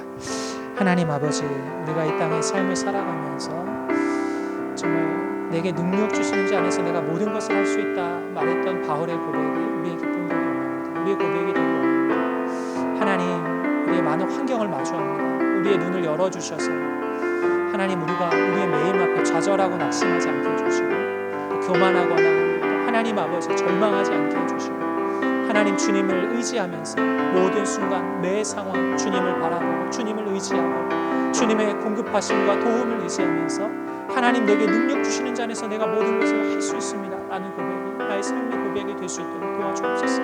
항상 만족하고 항상 기뻐하고, 그래서 사람들에게 이 만족과 기쁨의 원천이 되시는 예수 그리스도를 기쁨으로 증거하는 우리의 삶이 될 수 있도록 도와주십시오. 그리스도를 아는 지식이 가장 고상해서 세상 사람들이 자랑하고 세상 사람들이 추구하고 쫓아가던 모든 것들을 배설물로 여기면서 하나님 아버지, 내가 네 표대를 향해서 부르심의 상을 향해서 달려간다, 이미 얻은 것도 아니고 온전히 이런 게 아니라 달려갔던 삶을 살아갔던 거죠.